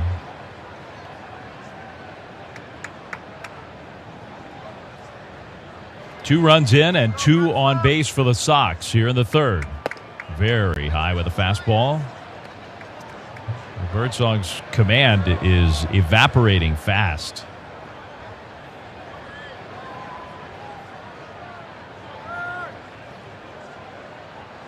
.1-0 pitch. Toro hits a fly ball to center field. Jung-Hoo Lee going back. He's got room, and he will make the catch short of the warning track for out number 3. So that helps. Birdsong at least gets through it. The Red Sox, though, get a couple. Devers coming up.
Responsibly. Copyright 2025 Anheuser-Busch Budweiser Lager Beer, St. Louis, Missouri. Major League Baseball trademarks used with permission. Back to Orange and Black Bats Kraken on KNBR 104.5 and 680. Rafael Devers against the Red Sox, second at bat tonight. 3-2 Giants lead. Devers takes strike 1 from his old teammate Hunter Dobbins. 94-mile-an-hour fastball over the outside. 1-1 to Devers, who grounded out his first time up, swung at the first pitch in his first at bat against the Sox. Now he takes high, 1-1. Devers, who had the RBI double in his Giants debut, been getting on base. It's only his 4th game, though. Now he takes this one high, 2-1. Dobbins has not had great control. The Giants have taken advantage of it. Giants have drawn 4 walks in the game. 3 of those 4 walks have come in to score. Now a foul straight back towards us. Almost came right in the booth. Not that John was panicking at all. He was fine. No problem. 2-2 the count. John was headed for cover, and I don't blame you. Now a swing and a high drive left center field. Rafaela back at the wall. He will leap and make the catch right up against the wall to the left of 399. And Rafael Devers almost went deep against the Sox. A nice swing, but it's out number 1. Could be a little push from the wind tonight. But about that same spot at Fenway Park, it's 379 to the spot where it's 399 here, although it's 379 and then the wall's 37 feet high. Here's a strike to Wilmer Flores.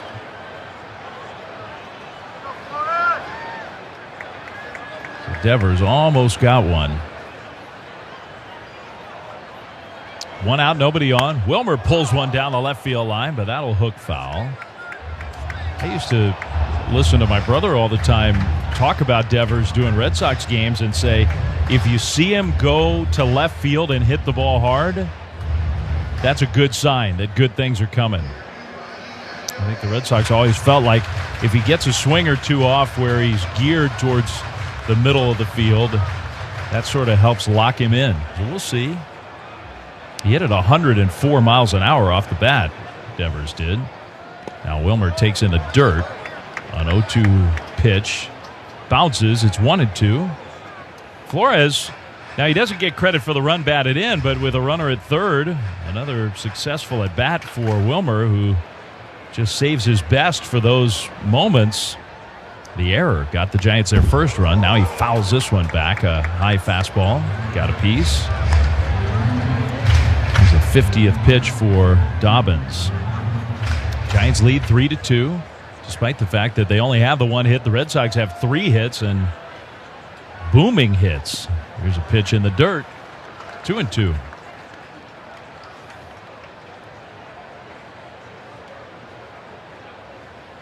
Jung-Hoo Lee on deck against Dobbins,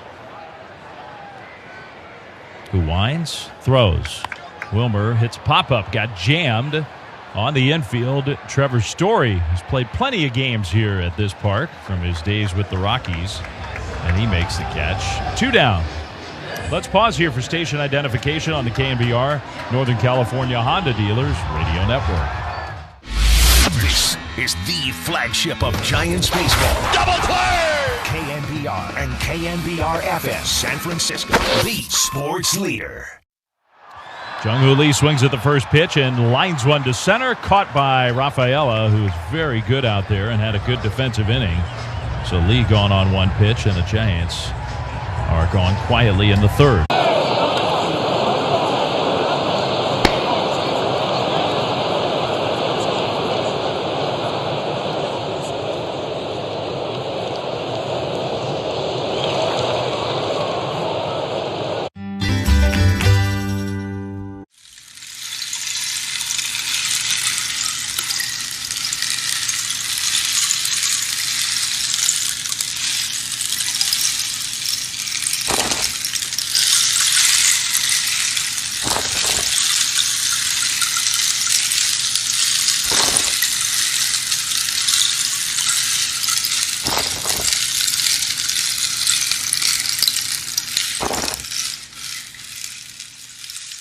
Old-fashioned, straightforward ad. See if you can save at 1-800-PROGRESSIVE or Progressive.com.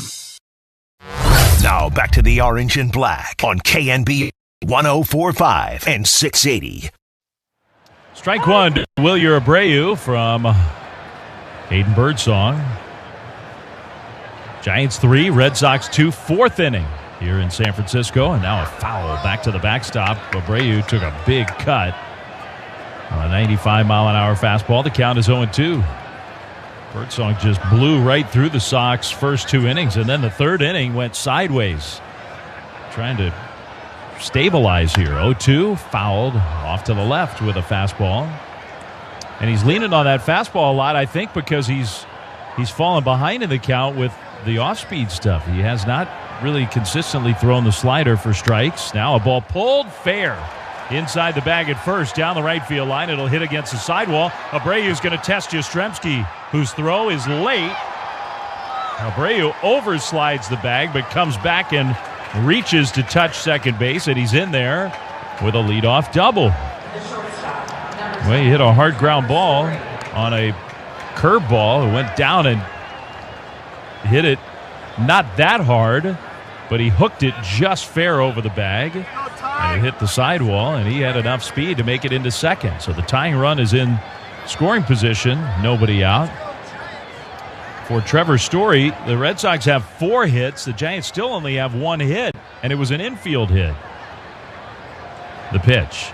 Story takes a curve in for a strike. A high curveball there to steal strike one. Story popped out in his first at-bat.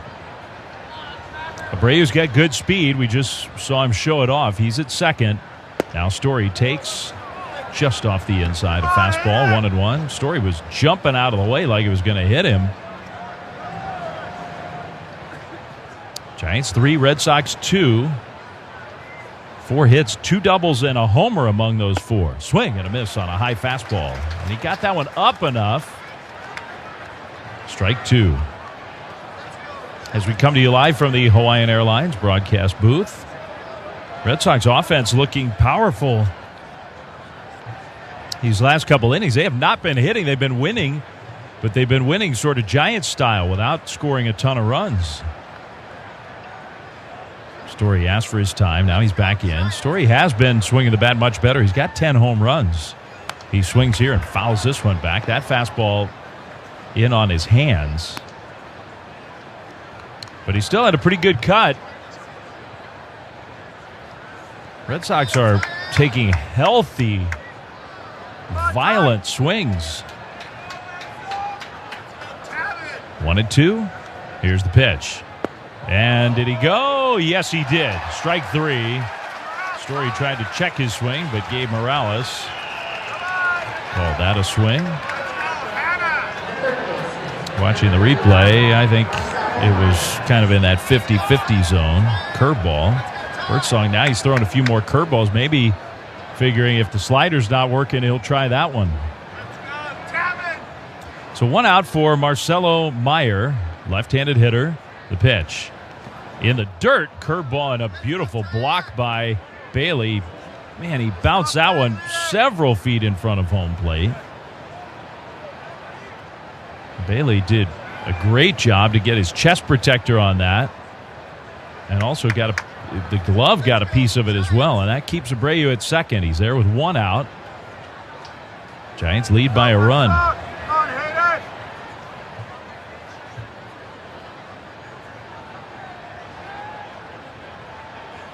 Birdsong pitches. Meyer takes a ball just outside. What could be that the cumulative effect of 2 young pitchers tonight who have not really been throwing a lot of strikes is starting to pile up because Doug Eddings has tightened up his zone. 2-0. Meyer takes this one down and in. A changeup, 3-0. Doug Eddings has probably the biggest strike zone of all umpires in the game.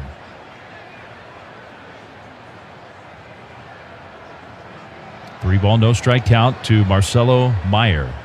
The pitch. He swings away and grounds it to second. Koss stayed down on it as it sort of hydroplaned. That was a weird ground ball. Koss fields it and throws out Meyer. So the young guy swings away 3-0 and doesn't look all that happy with himself because he grounds out 2 down. He does move Abreu to third. Giants Family Auction is live right now. One-of-a-kind items and experiences curated by Giants players and their families. sfgiants.com/GCF benefits the Giants Community Fund. Check it out. Here's a swing and a miss by Rafaela. The old hanging slider, and it worked. That was right down the middle. Rafaela just missed it. 0-1. Rafaela's got a double already. He takes this one low. Slider. 1-1. Birdsong's trying to pitch to the scouting report with Rafaela, but he's just, the slider's not, it's not doing what he wants it to do. Giants 3, Red Sox 2. Runner at third, 2 down. 4th inning. The 1-1 pitch. And that one's in the dirt. He threw the changeup, and Rafaela took that one. It's almost like he's tipping off his off-speed pitches because the Red Sox are not swinging at him. I'm not saying that he is, but they're not all these are huge misses, and Red Sox are acting like they're easy takes. 2-1. Here it comes. Swing and a foul. He threw a slider, kind of stumbled as he threw it. Rafaela might have gotten a piece of Patrick Bailey with that foul ball. 2-2. So 2 strikes to count. And here's where you figure Rafaela is just primed to chase. Birdsong's 2-2 pitch on the way. He hits it foul. He did chase, and he did well to make contact and stay alive. That slider was off the plate outside.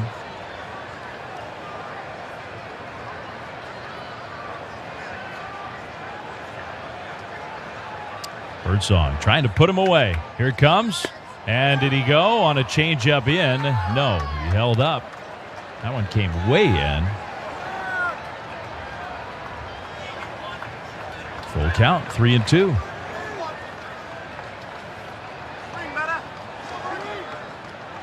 Birdsong. Here's the pitch. Rafaela ground ball through into left field, base hit. And he's tied the game. So he's 2 for 2. And the score is 3-3. Ceddanne Rafaela, that was a battle. And Birdsong just stayed stubborn with the slider. He threw that one on the outside corner, and Rafaela hooked it through the left side. It was up, though.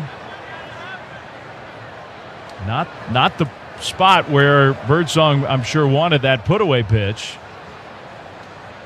And he gives up the run. Now Hamilton goes to bunt and takes a ball. Hamilton, who homered his first time up. 5 hits now for the Red Sox. Leadoff double comes in to score. Ceddanne Rafaela, he's a threat to run at first base. The 1-0 pitch is hit towards right center field. Jung-Hoo Lee will get to this one and make the catch. Hamilton had another good swing. So Hayden Birdsong gives up the leadoff double, and Rafaela's 2.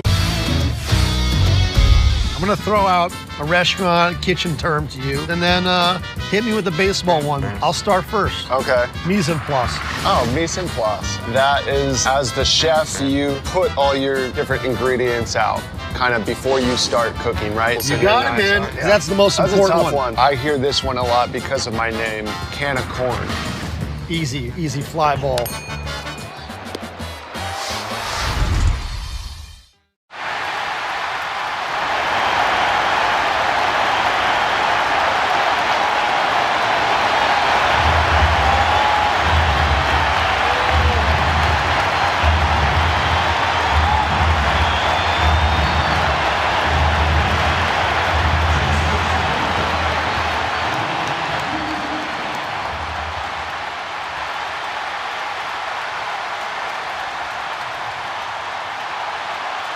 Yeah, mine was a tops now as well. I hit my first walk-off last year against the Mets.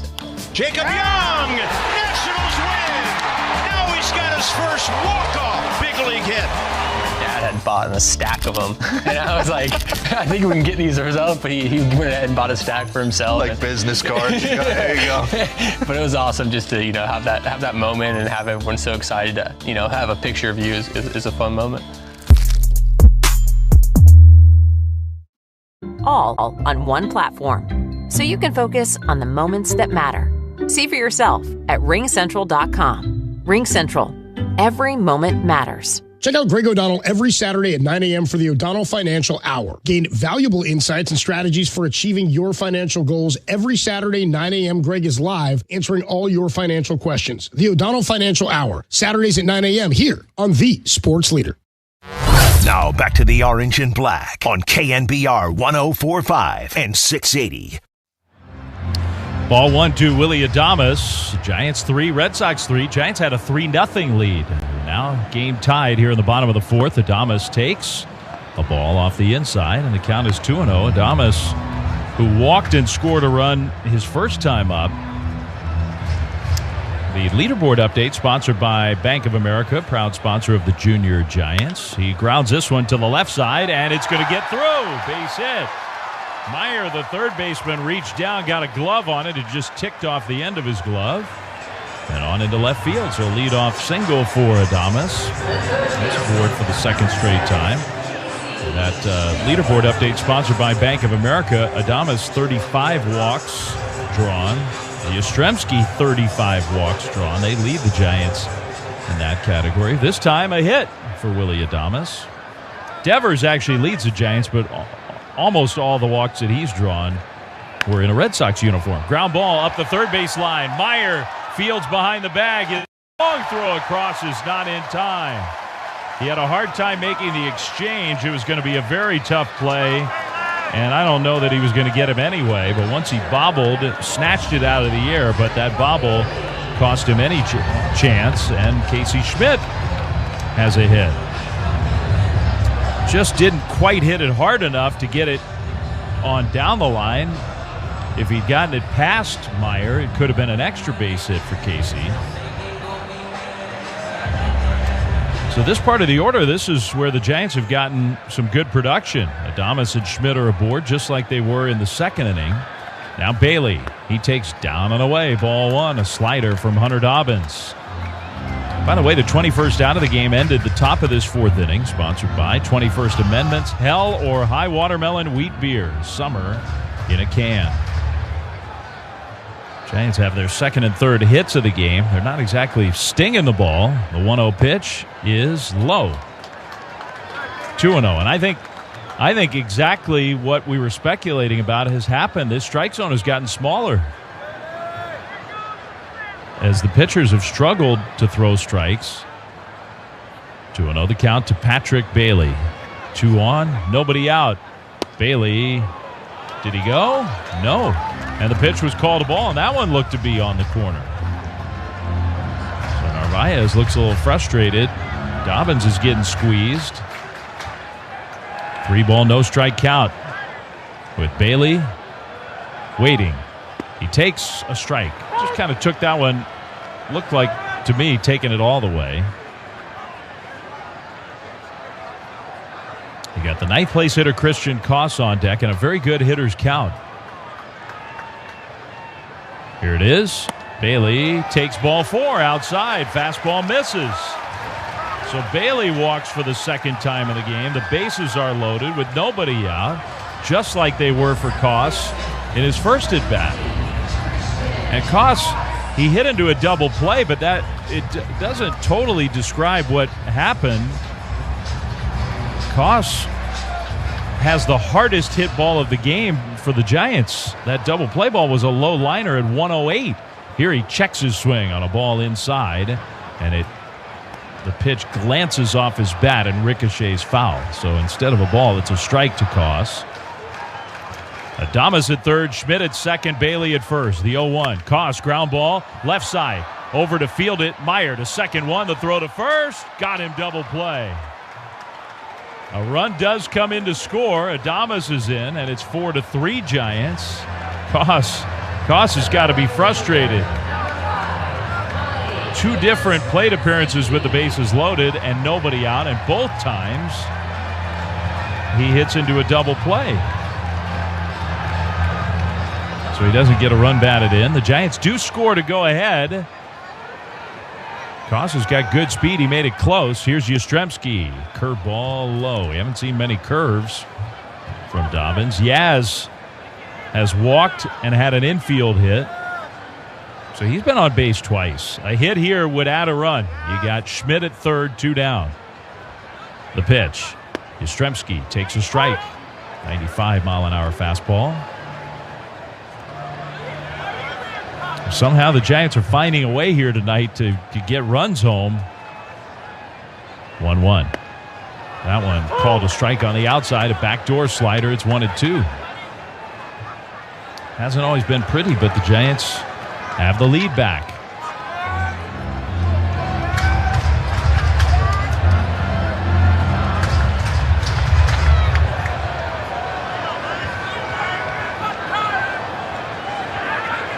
Here's the 1-2. In the dirt. Did he go? No. That was close. Yastrzemski started on a hard curveball and held up. The ball was blocked by Narvaez. With that runner at third, that's a big block. And watching the replay, I think it was pretty clear he did not swing. And now it's 2-2 to Yastrzemski. Ramos would be next. The pitch. Yaz hits a slow chop off the mound. Dobbins fields, and he'll flip to first for the out. Well, the Giants, they did not hit the ball very hard in that inning. They got 2 hits and a walk and scored a run.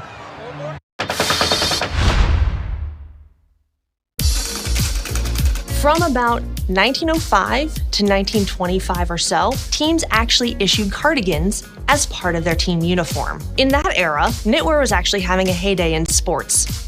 Think of ski sweaters or Argyle sweater vests on the Gulf Green. And baseball decided to jump on the bandwagon and create cardigans.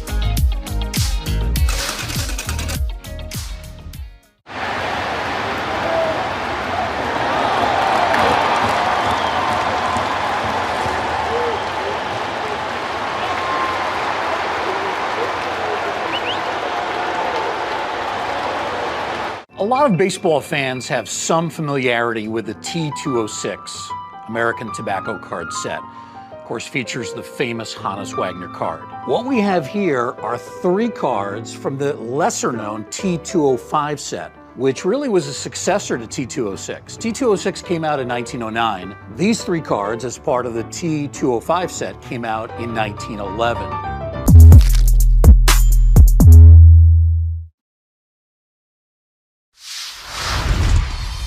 I feel like food and sharing a meal with someone is a universal language. You can't go to a ballpark and not have a nice hot dog. So if I'm at the ballpark, I'm gonna get a nice heavy glizzy. You gotta have chili on there, you gotta have cheese. If your hot dog isn't bending in the middle because it's like about to fall apart, then you're not doing it right. So you gotta have a glizzy and then something cold, whatever it is, beer, lemonade. You gotta have something cold to wash that hot dog down with.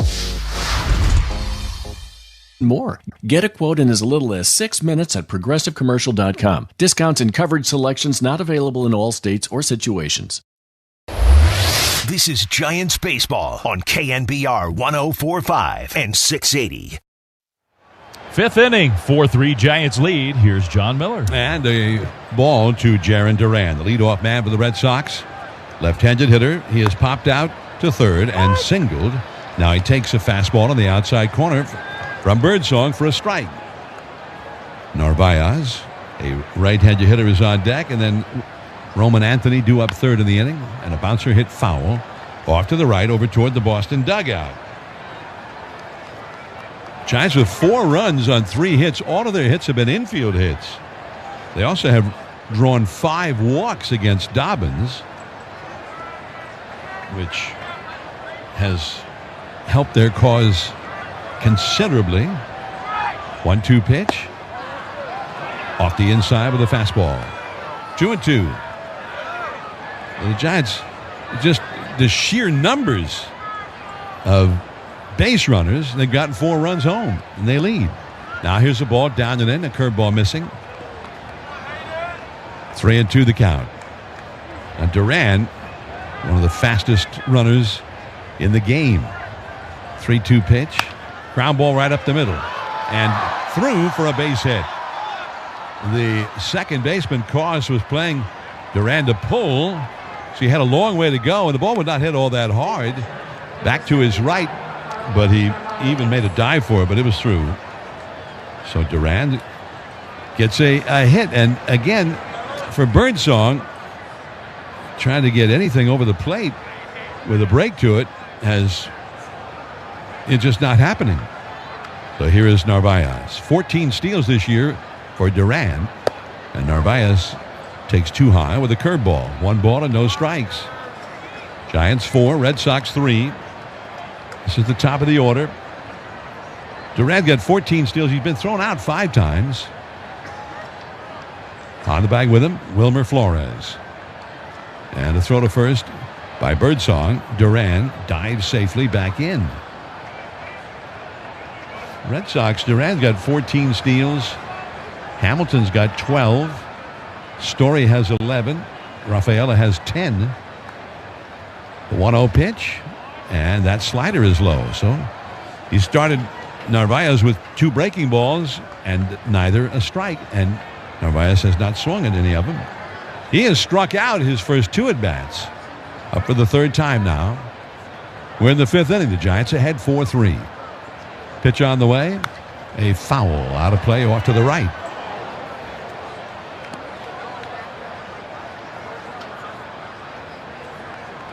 Narvaez has been a tough out this year. Came into the game hitting .277.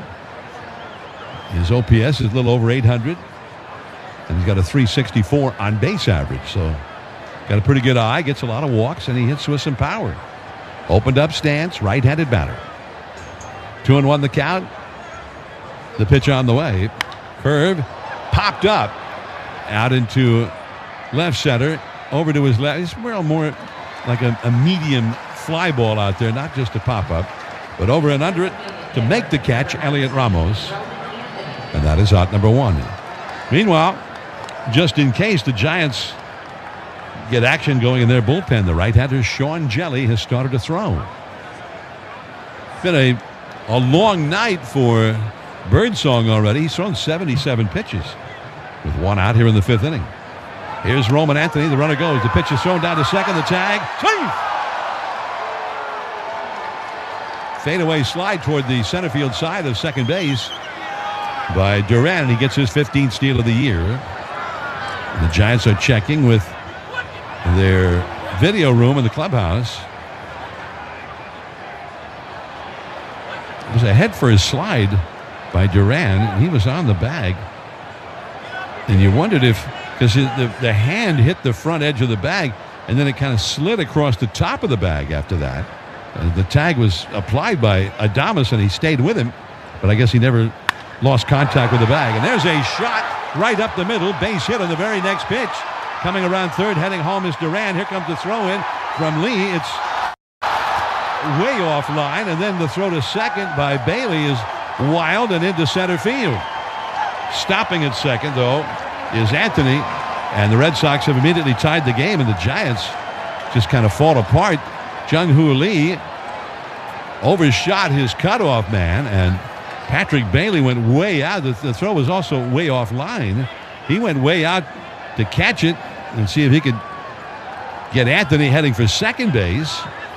And then his hurried throw was a wild one. So, a steal, and then the Giants start throwing the ball around. The Red Sox have tied the game. It's an RBI for Anthony in his first hit of the game. And then an error allowing him to go to second. Although they may give him second base just on the throw, the overthrow of the cutoff man. So they may rule that he just went to second base on the throw.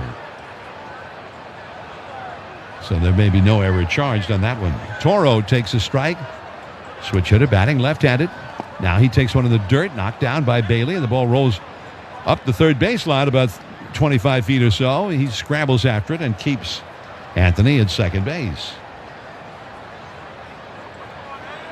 That was another curveball. And Birdsong just having a really bad time controlling anything off speed. 4-4 the score. The Red Sox have 7 hits in the game now. Now there's a check swing. Did he go? Yes. Emil Jimenez, the third base umpire, ruled that a swing by Toro. Toro has popped out to second and flied out deep to center. He's been swinging the bat well for the Red Sox. Here it comes. And that is just off the outside by maybe an inch or less at the knees, but called a ball. 2-2. 94-mile-an-hour fastball. Toro hitting .292 for the year. Here it comes. And a curve is swung on and foul tipped. He just got a piece of it. That curve was up. That's the other thing he's been missing with that breaking ball. But then several times he's also hung the breaking ball, and that was one of those. But Toro merely foul tipped it. 2-2 pitch. Swing and the ground ball headed into shallow right field and off the glove, of course, and into right field. And that's a run. Man, the Giants are collapsing on the infield here in this inning. And Boston with 2 runs home. That looked like an easy out. It didn't look like an easy out. He had to range back into his left into the shallow outfield. But then I don't know if he took his eye off the ball or what. But it went off the tip of his glove and under the glove. And Anthony scores easily from second.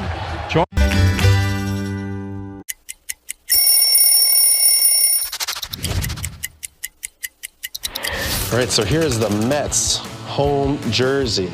To me, growing up in New York, also a very iconic jersey. The blue pinstripes that represented the Dodgers. Got the orange outline, which represented the Giants, which are the 2 teams that left New York. And then subsequently the Mets were created. You know, my parents were Mets fans growing up, and this was the jersey that I also dreamed of wearing. Just sloppy here tonight so far. Long way to go, though, and the Giants are only down by 1. That's the good news. Sean Jelly takes over. Jelly has pitched 5 times, including that emergency start in L.A., which was a really impressive performance, all things considered. command has not been great. He's pitched 8 2/3 innings, and he's walked 7 while striking out 7. Not a very good ratio, but other than that, he's pitched well. So Jelly will take over against Wilyer Abreu, runner at first, 1 down. Abreu hit a double his last time, right over the bag at first and down the right field line. And he takes a called strike with a sinker. Abreu just off the injured list today. Struck out his first time. He's 1 for 2. Runner at first, 1 out. Now he pops one up foul, coming back in our direction and into the second deck. Strike 2. Red Sox bullpen is busy. Brennan Bernardino has started to throw, but the Red Sox leading the game. We're only in the 5th inning, but they've got that bullpen going now. Here it is. Ground ball to second. Over to his left to get it. Cost the second one. The relay back to first. Not in time. Ball was not hit all that hard. And I think extra sure that he got that lead runner at second base.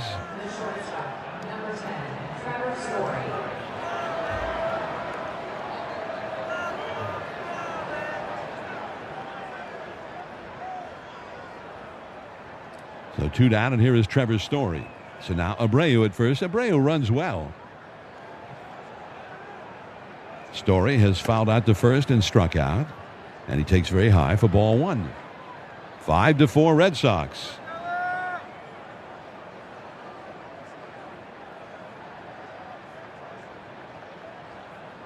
Jelly throws. Swing, ground ball hit soft to the short. Over to his left to get it. Adames underhanded feed to Koss, covering second in time for the force out on Abreu.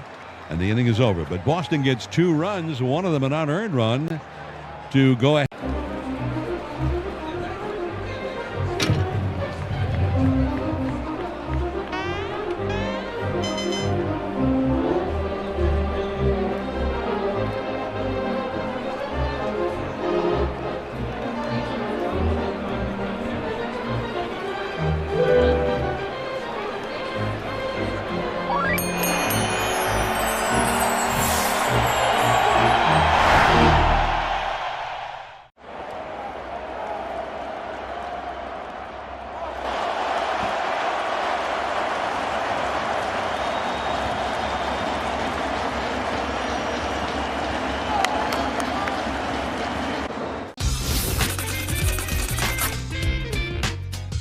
Tip of the cap, and now here we go.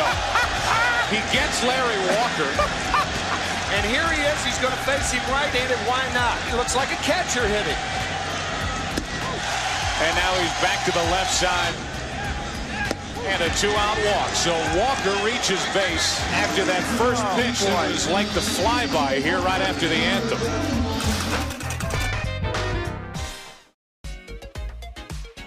Well, this is a World Series card. Everybody said, you know, what's it going to be to pitch against Sandy Koufax, who's a dominant pitcher? I said, I hope I don't embarrass myself. And I didn't. You know, pitched my first shutout ever. We won 6-0, and my parents were there. My mom was afraid of heights, so she was in the upper deck. She had to come down and trade seats with somebody so that she could actually watch her 20-year-old son pitch a shutout in the World Series.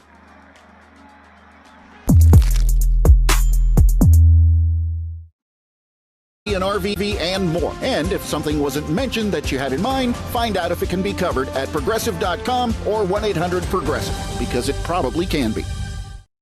Back to Orange and Black Bats Kraken on KNBR 104.5 and 680. There's ball 1 too high to Elliot Ramos. And Dobbins, the right hand, is still in there. But with the left-handed hitting Devers on deck, they had Bernardino, the left-hander, up in their bullpen. So maybe this will be the last guy he faces. He misses high, ball 2. 2-0. Now Ramos looks at a called strike. A fastball right down the middle, belled high at 92 miles an hour. Giants have been hitting almost one ground ball after another in this game. Now he picks up the outside corner with a fastball right on the edge. Strike 2 called. Ramos is grounded to first and struck out looking. The pitch to him, and it's low and in with a slider. 3-2 the count. Rafael Devers on deck. Wilmer Flores due up third in the inning. 5-4, the Red Sox lead now. Time is asked for and granted. Elliot Ramos will back away. Brennan Bernardino back up in the Boston bullpen, the left-hander. 3-2 pitch. Swing, line drive, base hit to right field.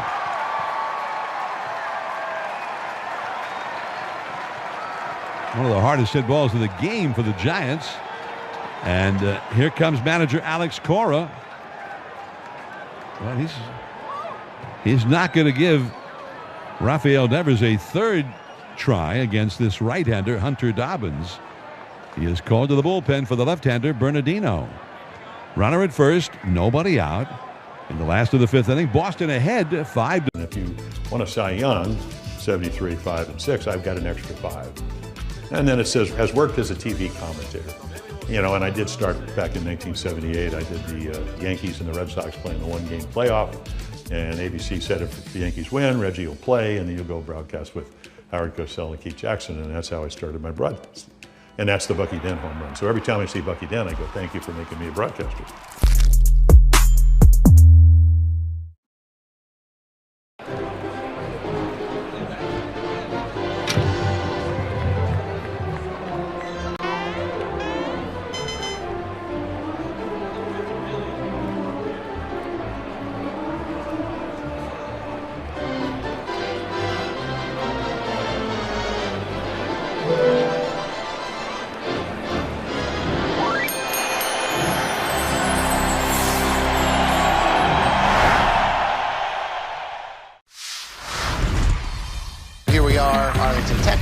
This is the Graham Slam Burger. So 2 patties, brisket, caramelized onion, American cheese, ranch aioli, or ranch mayo, if you will. Oh yeah, we're in Texas. Yeah. It's something that you definitely want to take a picture of and just put on the gram. I took a bite of it, but it still looks dope. It's a burger that looks great, but also delicious.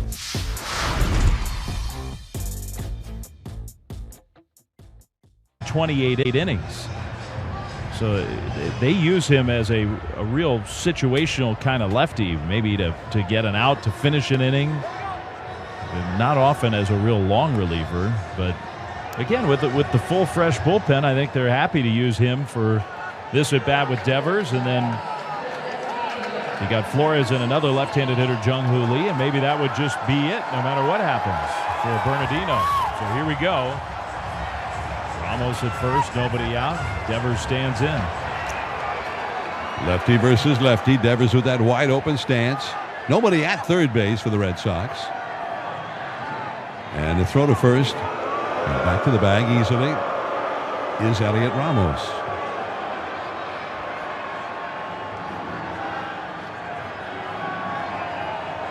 Shortstop. Story almost up the middle. Now the set, the pitch. And he picks up a knee-high strike with a sinker on the outer third, and it's 0-1. Devers has grounded sharply to first and hit a long fly ball to the deep left center. 0-2. The pitch to him. Swing and a base hit. Or no, it doesn't quite make it through the middle. And there's the throw to first, and stretching out toward the plate and just barely keeping his foot in the bag is Toro, and Devers is out. And Toro did a good job of keeping his foot in that bag. That ball was headed right toward the middle and head into center field, or so I thought, but he just didn't hit it hard enough. So the shortstop, Story, who's still one of the best in the game, was able to range over and get it. So now Ramos at second base. And Wilmer Flores to try and knock in the tying run from scoring position. 5-4 Boston. Wilmer takes way outside and high with a slider. Ball 1.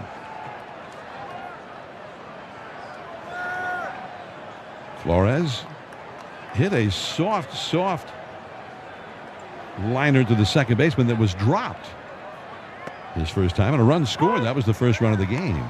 Now here's a curveball that comes back and catches the outside corner at the knees. Zach Kelly, a right-hander warming up in the Boston bullpen. The left-handed hitting Jung-Hoo Lee is on deck. Giants are down 5-4. The pitch way outside and high with a changeup. Throwing off-speed stuff here to Wilmer Flores so far. 2-1 the count to Flores. He popped out to short his last time. Now the pitch on the way. Wilmer swings and lines one up the middle. That is in for a base hit. Now Matt Williams is going to wave the runner home. Here comes the throw home, the slide. Swing! Heading for second is Wilmer. The ball dropped at the plate by Narvaez. The throw to second, and he's called out. Wilmer went in with a feet first slide, and the tag from Trevor Story was right on the top of his batting helmet. And he got the call. The Giants are checking with the video room, and they're going to ask for a replay review on this one. They think that it shows that Wilmer beat that tag. And I don't know if he did. The San Francisco Giants are challenging the out call at second base. Yeah, I don't know why the Giants are challenging that one. I think he's out. It looked like his right foot was not maybe quite yet on the bag when the tag was applied. This replay challenge is sponsored by Putnam Family Dealerships. Car shopping driven by you. So they have tied the game. Wilmer got the run home, and then he tried to go to second, and that throw to the plate. Strong throw by Narvaez. And we're seeing it on the high-definition screen out in center field. Now the call was out, so they have to have something that, without question, shows that that was the wrong call if they're going to overturn that call. I don't think we've seen it a couple of times now. I don't think his foot was on the bag yet. I don't think so either. I think he touches him on the shoulder area before that foot was on the bag.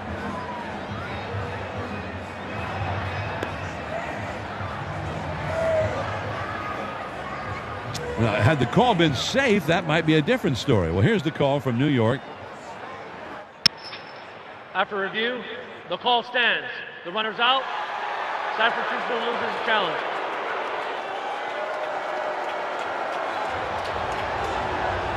So Wilmer gets the RBI to tie the game, but does get thrown out trying to go to second as the play went to the plate. The tag was attempted by Narvaez with an empty glove. He tried to backhand the throw a little bit wide at the plate. Reached to his right and then swung the glove around to apply the tag, but he was applying a tag with an empty glove. The ball was still on the field, and I think that must be what Wilmer saw, that the ball was out of the catcher's glove. So he tried to go to second, but it did not work out. Now here's Jung-Hoo Lee, and a fastball from Bernardino over the inside corner for a called strike. Lee has flied out to shallow right and lined out to center. Lefty versus lefty, and a slider low and outside for a ball. 1 ball, 1 strike. Zach Kelly, a right-hander, continues to throw in the Boston bullpen. Here's the set. Base is empty now with a run in. And there's a swing and a miss. And that was a belt-high fastball out over the plate.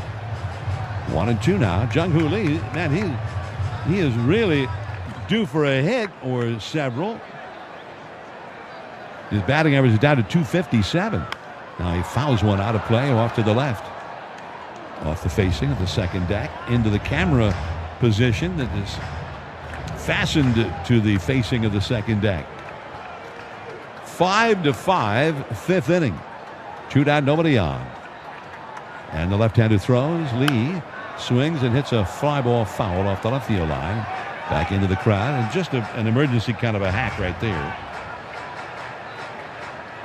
Well, for Wilmer Flores, that was his 54th RBI this year. 1-2 pitch. Swing, and that one is lifted foul off to the left and into the second deck. The right-handed hitting Willy Adames is on deck. Giants 5, Red Sox 5. Each team with 1 error. Red Sox have the game's only home run, hit by Hamilton, perhaps the least likely home run candidate. 1-2 pitch. Little bouncer hit softly up the first base side, over to his right to get it. is Toro. Underhanded feed to Bernardino, covering in time for the out. The inning is over. The Giants come back to tie it up. We head to the 6th inning. It is 5-5. Giants and Red Sox on the KNBR Northern California Honda dealer.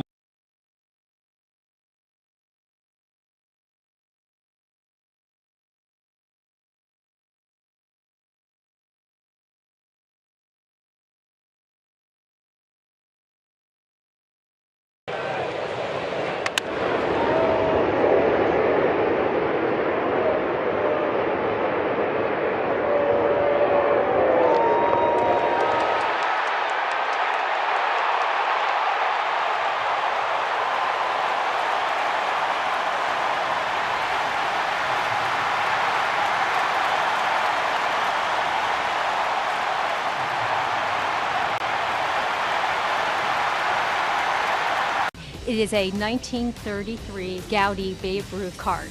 It is 8.5 PSA. It's graded higher than the one in the Smithsonian. This card at one point came with a packet or a stick of chewing gum. This card actually is almost a century old. It was bought for a penny. So the fact that just the heritage of a card like this is now coming up almost 90 years later into an auction, it's a pretty special moment.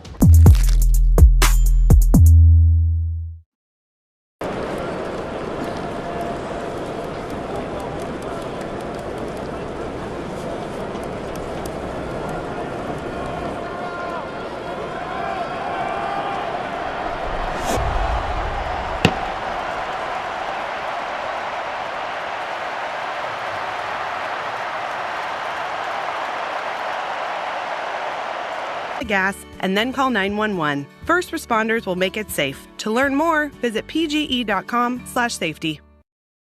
This is Miller and Fleming on KNBR FM and AM, the sports leader.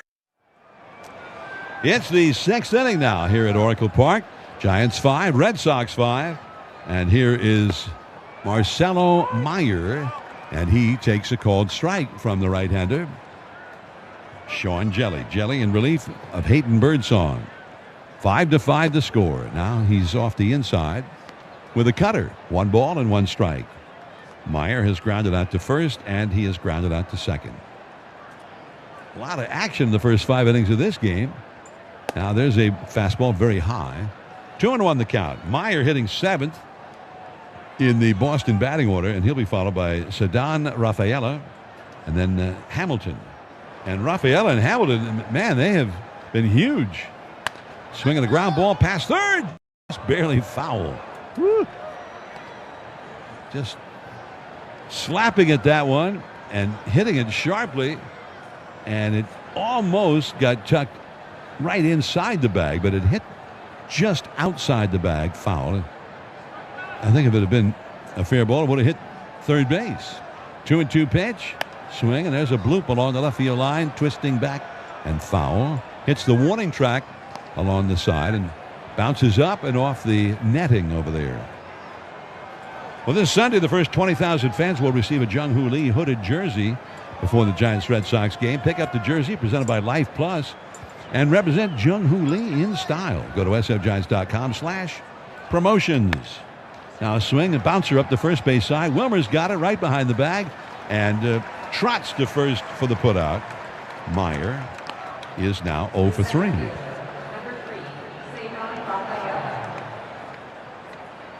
We are coming to you live from the Hawaiian Airlines broadcast booth here at Oracle Park. Day games here tomorrow and Sunday. Then Miami comes in next week. Here's the pitch. Swing and a miss by Rafaela. Rafaela hit a 1-out double in the third. He was the first Red Sox to get a hit against Birdsong. Now he takes inside with a fastball. 1-1 the count. The next hitter, Hamilton, hit a home run into the Boston bullpen. Neither one of those guys have been big-time hitters for the Red Sox this year, but they changed that up considerably tonight. Now here's a curve, and that is low. Rafaela, who came into the game hitting .247, 6 home runs, .296 on base average. 2-1 pitch. swing, and he hits a high drive, deep center field. Way back, still going, and that one is gone. Are you kidding me?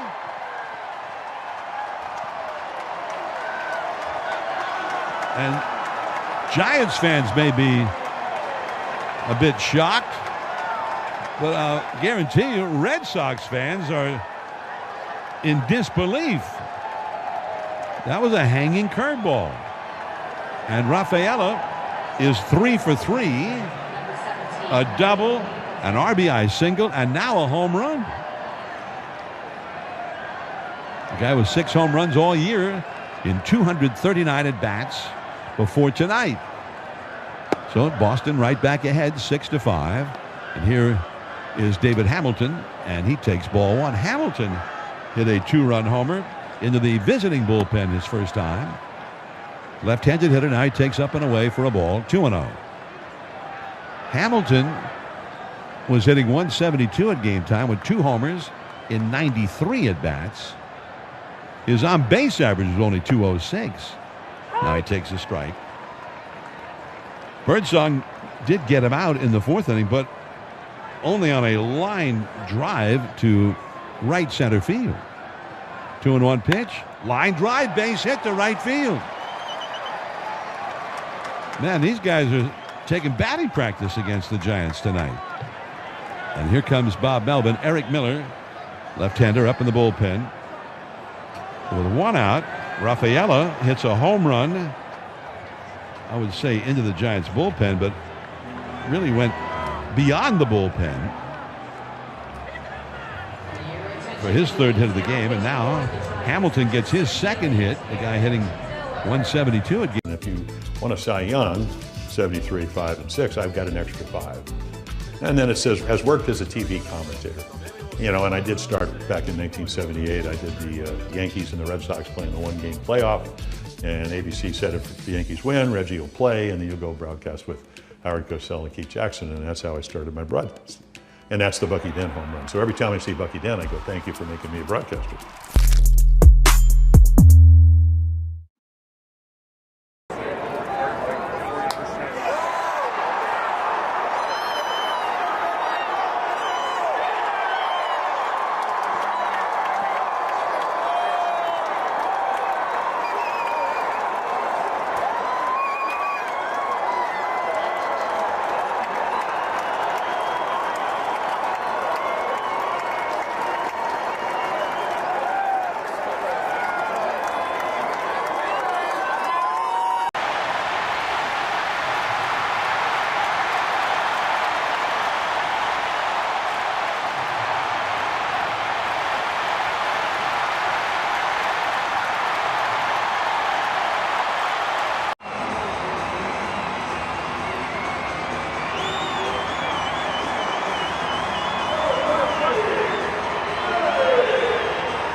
.09, but he's given up 20 hits and 18 walks and 3 hit batters in 24 innings. So what's that? 41 base runners in 24 2/3 innings, and he's only got a 1.09 ERA. That's kind of hard to figure. He's ready to go. Runner at first, 1 out, and the speedy leadoff man Duran takes a sinker that comes back over the outside for a called strike. Duran has popped out to 3rd. Then he hit a single, very hard hit ball in the 3rd. Another single and a steal and scored a run in the 5th. He takes, and that is low with another sinker at 96 miles per hour. 1 ball, 1 strike. Zach Kelly heating up in the Boston bullpen. Meanwhile, the right-hander. Giants have a couple of righties set to lead off in the last of the 6th inning. 1-1 pitch, and a hanging slider is too high. He used a slide step there with a very fast runner. Hamilton on at first. Hamilton doesn't play all that often. He has 12 steals. Only been caught twice. Miller checks him, now throws, and a foul into the batter's box area right near the feet of Duran. Narvaez, a right-handed hitter, is on deck. Boston back ahead 6-5. The Giants have scored every one of their innings save one. The Red Sox have scored in each of the last 4 innings, and they have a 6-5 lead. There goes the runner. The pitch is bounced foul just off to the right. Bailey had jumped out of his crouch and was ready to catch and throw, but the ball got almost taken right out of his glove on a late swing there by Duran.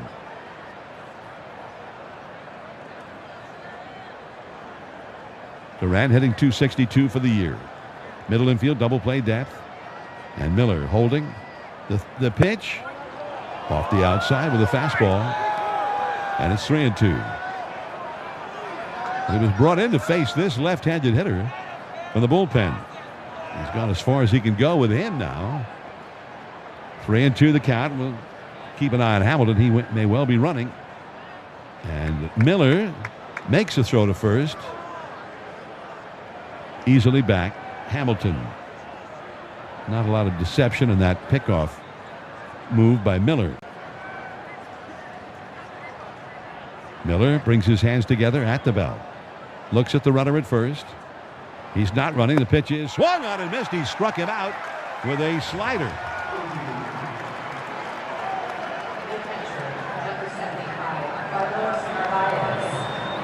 Beauty. That broke right off the outside corner at the last. And Duran could not reach it.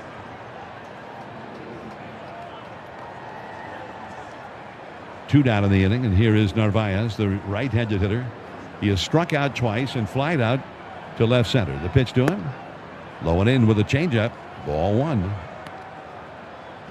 6 runs, 9 hits for Boston.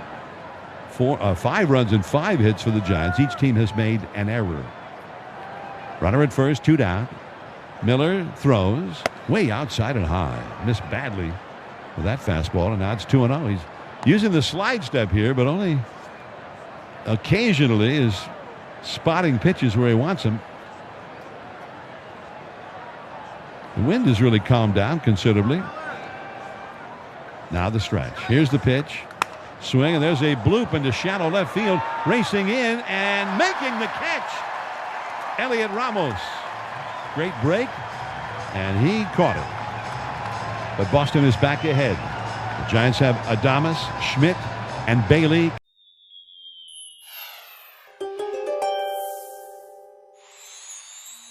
You don't feel pressured to follow the latest trends or wear the flashiest gear, Aries, since you have more of an old school sensibility. But breaking out a custom pair of cleats for special occasions could be a worthwhile endeavor. By indulging yourself more than usual, you'll ensure that your style can finally match your substance.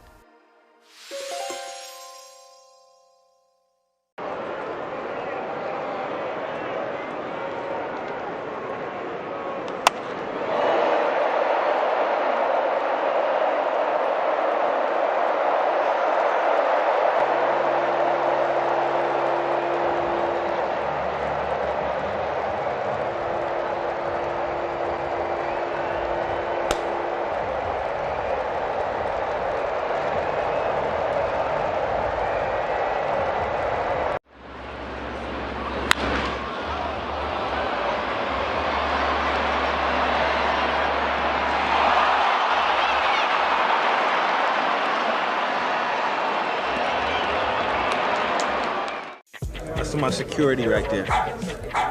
That's the bad one, Roscoe Pico train. Major League Baseball wanted to start doing something with the players and their dogs. Which one's the dog?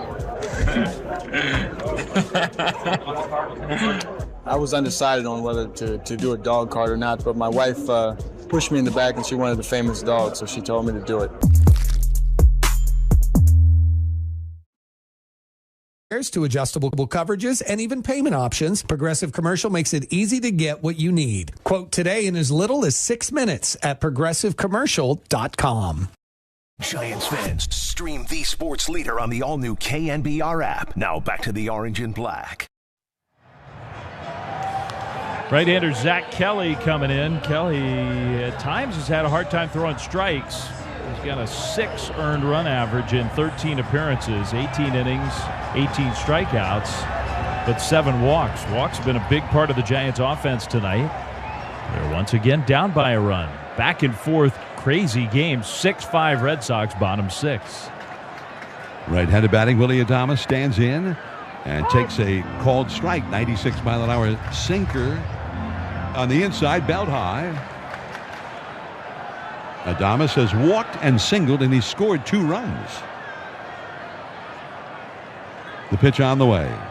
Swing and a foul off to the right and well back out of play. Let's pause here for station identification on the KNBR Northern California Honda Dealers Radio Network. This is the flagship of Giants baseball. Double play! KNBR and KNBR FM San Francisco, the sports leader. There's a big sweeping breaking ball swung on and missed. Strike 3. So Adames strikes out on 3 pitches.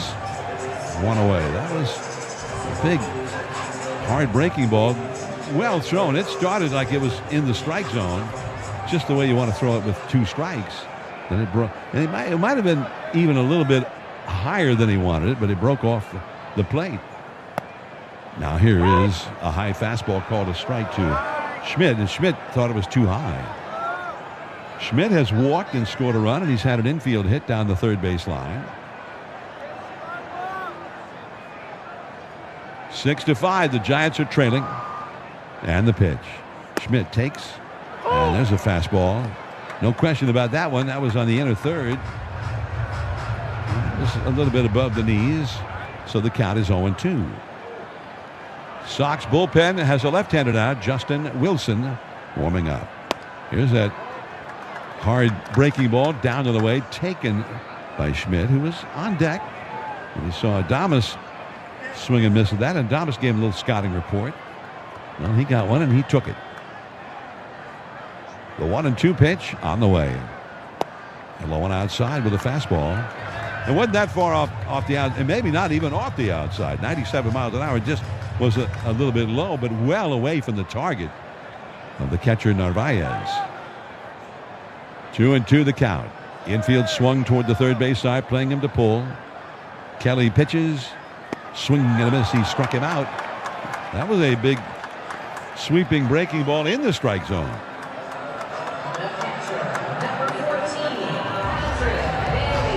Kelly has struck out 2 in a row here. Zach Kelly, his 14th game of the year. Before tonight, in 18 innings, he had allowed 15 runs on 17 hits and had walked 7 and hit 2. But he's gotten 2 straight strikeouts in this one. Now, a slider is low for ball 1. Bailey's been up twice and walked each time. And each time that loaded the bases with nobody out. The 1-0 pitch. And that's low, ball 2. And that's been part of the problem for the Giants. In those 2 bases loaded, nobody out opportunities, they only got 1 run each time. Here's the set and the pitch. And that's in for a strike. And I have to take that back. They did get 2 runs in the second. Each time they got a double play ball to get that run home, and then they got another one. Yastrzemski got an infield hit later in the second inning to knock in a second run. Now the pitch. Too high. 3-1. Christian Koss is on deck.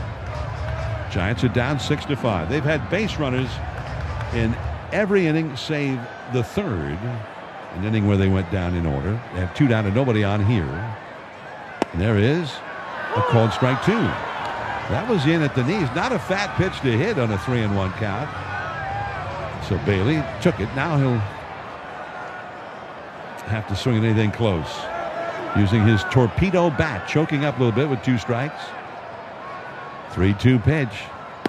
And that is ball 4, too low. That was just barely low. Right over the plate. Nerves of steel to take that one. And it's the 3rd straight time that he has drawn a walk tonight.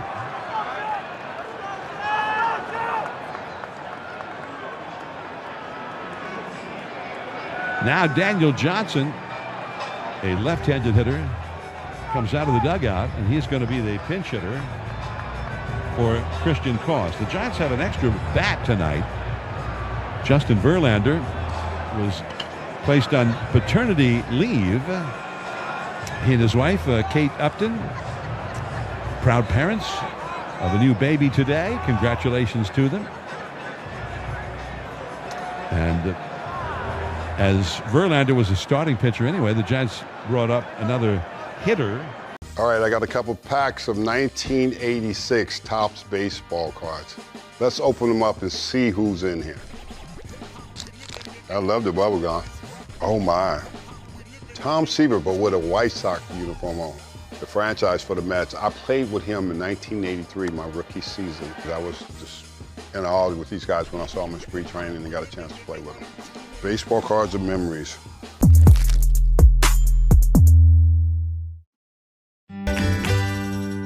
The Colorado Rockies played earlier, 14-8 the final. The Diamondbacks won at Coors Field, and that wasn't even the most runs scored in the big leagues. They had a lot of offense. Tampa Bay scored 14 against the Tigers, won 14-8. The Brewers got 17 against the Twins and won 17-6 in Minnesota. So Justin Wilson takes over now on the mound for the Red Sox. Tyler Fitzgerald, the second pinch hitter, runner at first, 2 down. Here's the left-hander throwing, and it's a wild pitch. I say wild pitch. It got off the glove over the head of the catcher Narvaez to the backstop, and over to second base goes Bailey. And it is scored as a wild pitch. I knew it. So ball one now. Base hit could tie the game again. The pitch. Swing and a miss. He got a fastball right under the hands on the inside. Right on the inside corner. The count 1-1. Tyler Fitzgerald. His averages dwindled to 238, so he's due for a hit. Wilson throws. In the dirt. Knocked down by Narvaez, the catcher. 2-1 the count.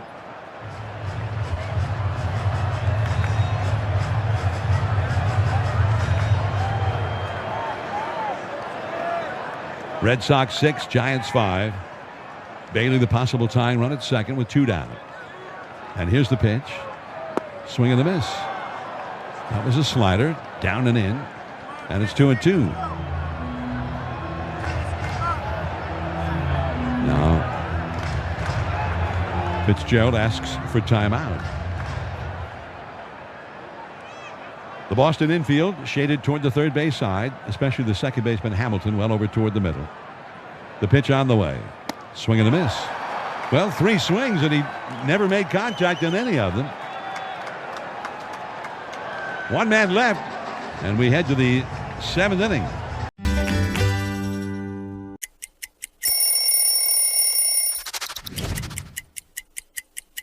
This is a good one right here. The Padres. Little pinstripe unis. We would wear these every Thursday. When I kept it, I wanted to keep it all dirty. I always felt like if you didn't get dirty in a baseball game, you kind of didn't really play that day. So I had my pine tar there, a little dirt in the front side of it, but the brown and orange, really cool cleats. All the fans really enjoyed it as much as the players did.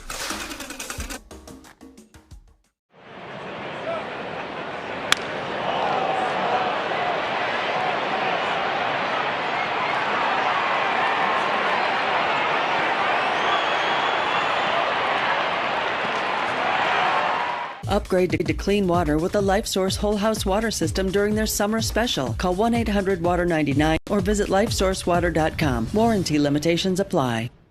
This is Giants Baseball on KNBR 104.5 and 680. Here we go to the 7th inning, and Luke Casey comes in from the Giants bullpen. Boston leading 6-5. And back in to tell you all about it, here is Dave Fleming. So Roman Anthony, who's had some good swings in this game, takes a strike from Luke Casey. Just kind of threw a fastball right down the middle. Luke Casey's first pitch of the night, 3rd appearance with the Giants. Total of 1 2/3 innings. Last time we saw him a couple nights ago, he pitched well. The 0-1, left on left, and there's his specialty breaking ball, that churve as he calls it, kind of a changeup curveball combo. Grips it like a changeup, throws it like a curveball. acts like a slider, sort of. 1-1 pitch. On the outside corner, a fastball. And that is strike 2. Roman Anthony has a walk and a very hard hit ball up the middle to knock in a run. He's hitting only 103, but he's had good swings tonight. Red Sox have had good swings. 9 hits and a lot of loud contact for the Red Sox. Duran, Rafaela, Hamilton, Anthony. The 1-2 pitch. A swing and a miss, strike 3. He threw that curve, and Anthony just couldn't hold up. He started to swing. Tried to stop his swing, couldn't do it. So 1 out. And the batter is the switch-hitting Abraham Toro. Tyler Fitzgerald now staying in the game, and he'll play second base. Giants are down 6-5 here in the top of the 7th. Lucchesi from the windup. Here's his pitch. That one is popped up right side. Wilmer Flores chasing, still chasing, and it's going to hit the net. Foul ball, strike 1. This top of the 7th, as always, sponsored by Cache Creek Casino Resort. Ready to elevate your weekend? Experience thrilling gaming action and unmatched luxury at Cache Creek Casino Resort. Your ultimate getaway is just a short drive away.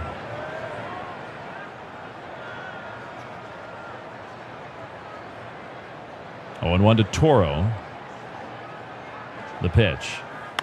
Hit down the right field line. That's a base hit. Just a squibber, and that's going to be extra bases for Toro. Yastrzemski will pick it up after it softly caroms against the sidewall. Toro into second. And that was just a little doink, but perfectly placed down the first base line. Pitch down and right off the end of his bat, but it worked. It's an extra base hit for the Red Sox. Another one. He hit it 65 miles an hour. Not often are you going to hit a ball that softly and get extra bases out of it. But it means Wilyer Abreu, left-handed hitter, comes up with a chance to add to the lead. Runner at second, 1 out. The pitch. Swing and a miss. Sinker at 92 miles an hour. Red Sox 3 for 7 with runners in scoring position. Giants are 2 for 8.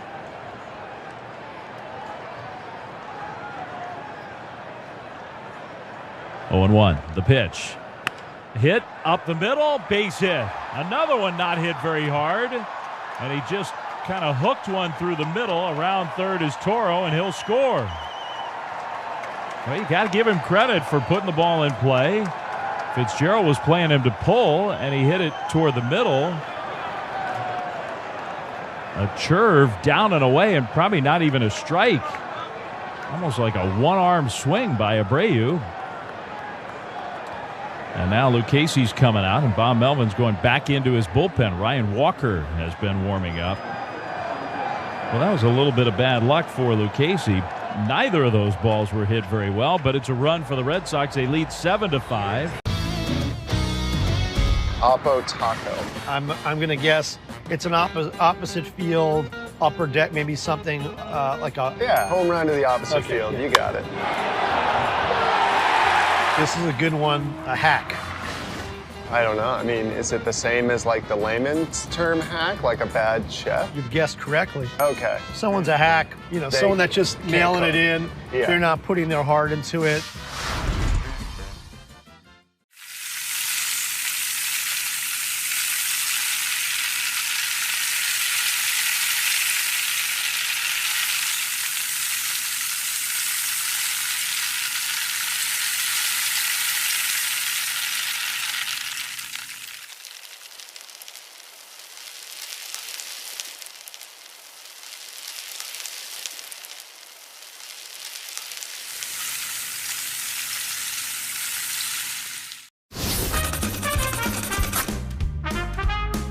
A sartorial issue here. There's the team name, Chicago Cubs, so it does work. It's got the right color. Yeah, it's gray. Maybe there was something went wrong with his other one. 1-1 to Marte in the air, right to the guy we just showed you.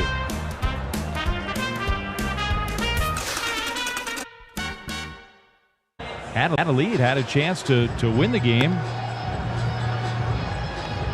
And Walker gave up the home run to Andy Pages, and that was the difference in the game. Dodgers beat the Giants on Sunday. So Walker hasn't pitched since then. This will be his 32nd outing of the year. 1 run in. Runner at first. That's Abreu. He's fast. 4 steals for him. And Trevor Story, the hitter, right-handed batter. Story takes a sinker for strike 1. These are all important outings for Ryan Walker, trying to find it. Giants need him. He's a big part of this bullpen. 0-1 pitch. Outside with a sinker. 1-1. Walker was one of the most dominant relievers in the game the last 2 years, really. And last year, when he took over the closer's role for the last couple months, he was awesome. Here's a sinker for a strike. 1-2.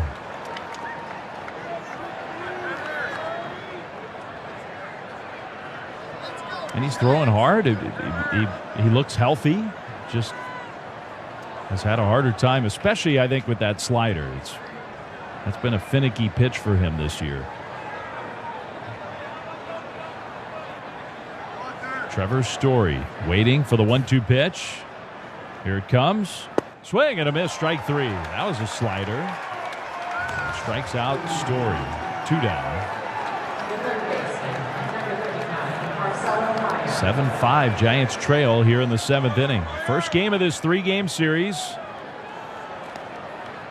Red Sox have 7 runs on 11 hits, including a couple home runs. 1 from their 8th place hitter and 1 from their 9th place hitter. Here's Marcelo Meyer. He takes strike 1. 97-mile-an-hour sinker.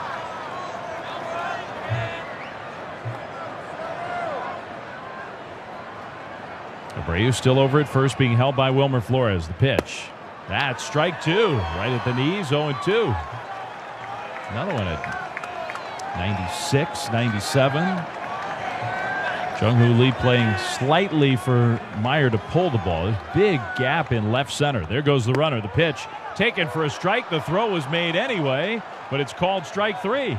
So the side is retired. Bailey didn't want to wait to hear from Doug Edding, so he made the throw. And Ryan Walker gets the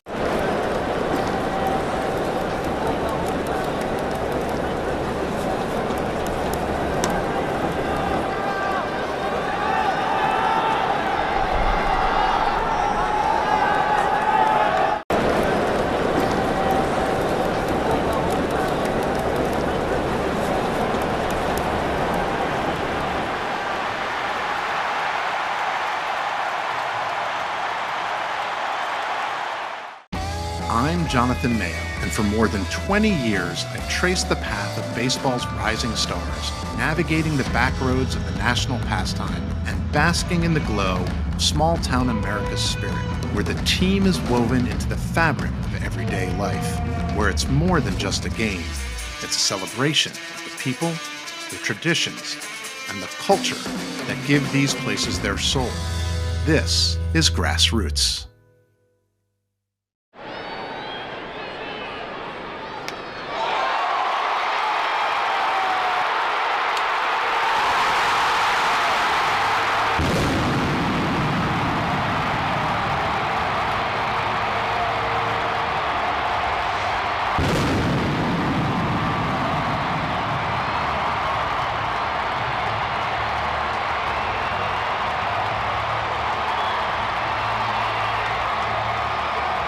Burgers is in the Bay. And don't forget our famous free homemade pickles. Super Duper Burgers is an official sponsor of the San Francisco Giants. A home run with every bite. Sponsored by Progressive. Progressive is here for all of life's needs with protection for your home, auto, business, and more. From timely repairs to customizable coverages and payment options, we make it easy. See if you can save at Progressive.com. This is Miller and Fleming on KNBR, FM and AM, the sports leader. Mike Yastrzemski, top of the order for the Giants, takes ball one from Justin Wilson. The left-hander still in. The pitch off the outside with a fastball, 2-0. Top of the order here, Yastrzemski, then Ramos, then Devers against the Red Sox. 7-5. Giants trail. Top of the order here, good opportunity. The pitch. Yastrzemski hits a pop-up. Shallow left. Coming out from short, still going out and making the catch, Trevor Story. Out number one. Well, that is definitely not what you want in a 2-0 count. A pop-up to the opposite side on a pitch that borderline at best. So Yastrzemski kind of shaking his head as he walks back into the dugout. That's big out for Justin Wilson after falling behind to get through Yaz. Here's Ramos. Greg Weissert is up in the Red Sox bullpen. Ramos takes ball one. This is a big at-bat here. Just give Devers a chance. Even left on left, where one swing of the bat could tie the game. The pitch. Ramos takes a strike. That one over the outside part of the plate. Elliott got a Giants rally started in the 5th inning with a base hit and scored a run. The pitch. He lines this one out towards left center field, and it's going to get down. Base hit. Rafaela plays it on a bounce. He covers a lot of ground out there, and Ramos didn't hit it quite hard enough to get it through. But he is aboard, and Devers comes up, has the tying run here in the 7th.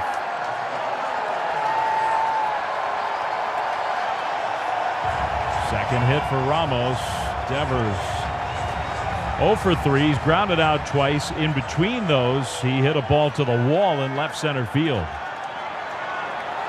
Facing Wilson. Here's the pitch.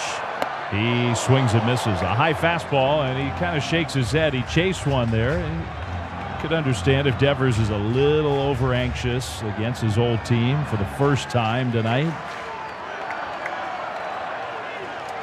0-1 the count. Ramos at first. Here's the pitch.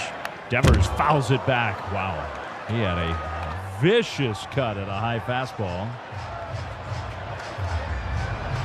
But now he's behind at a count 0-2.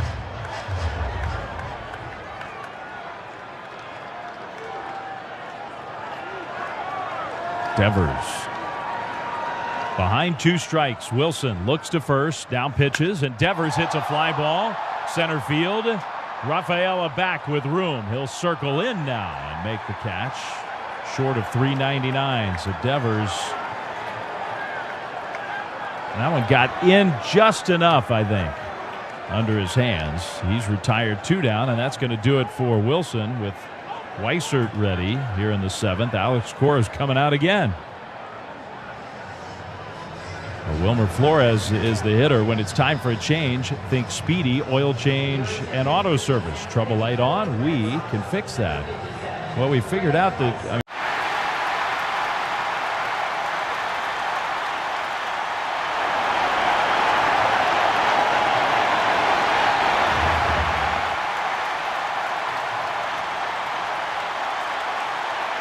I believe this one's it's a rookie card, I know, but I feel like it's the first card that I ever, big league card. Obviously, as a kid, trying to get to the big leagues, the dream of making it.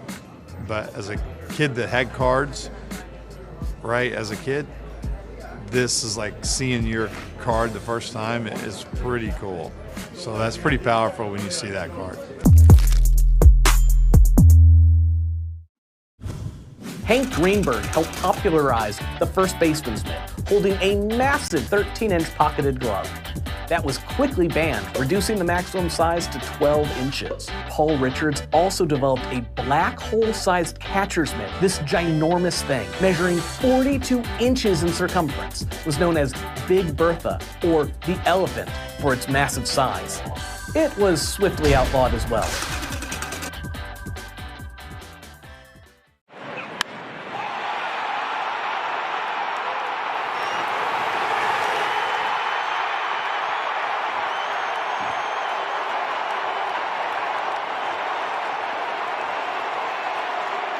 7th inning, but Giants are starting to run out of outs. 2 down here in the 7th. Wilmer has an RBI single back in the 5th inning. So he'll face the righty Weissert, Weissert, 36 appearances and a 2.65 ERA. He's been good, one of their most valuable relievers. On for the 37th time. Right on right against Flores, who takes a strike. A little 85-mile-an-hour slider. 0-1.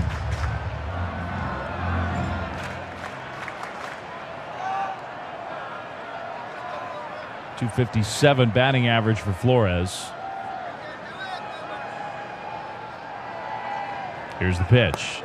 That one off the inside. Different kind of slider. That one with a little less velocity. 79 miles an hour.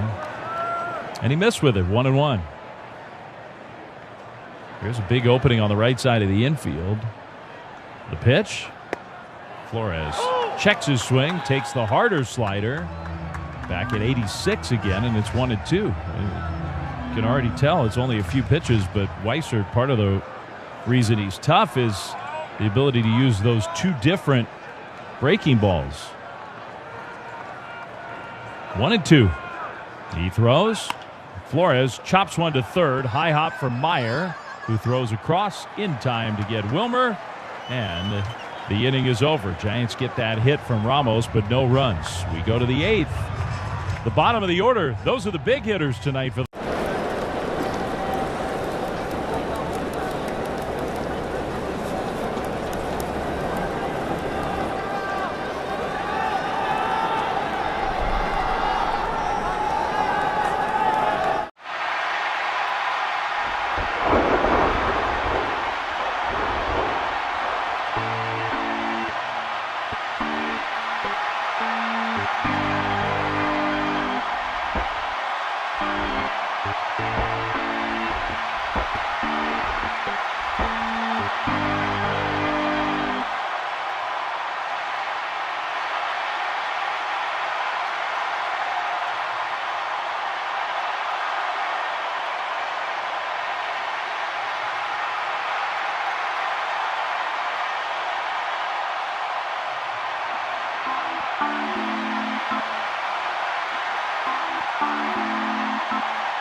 Money-saving coupons at SpeedyOil.com/NorCal. Speedy Oil Change and Auto Service. We can fix that.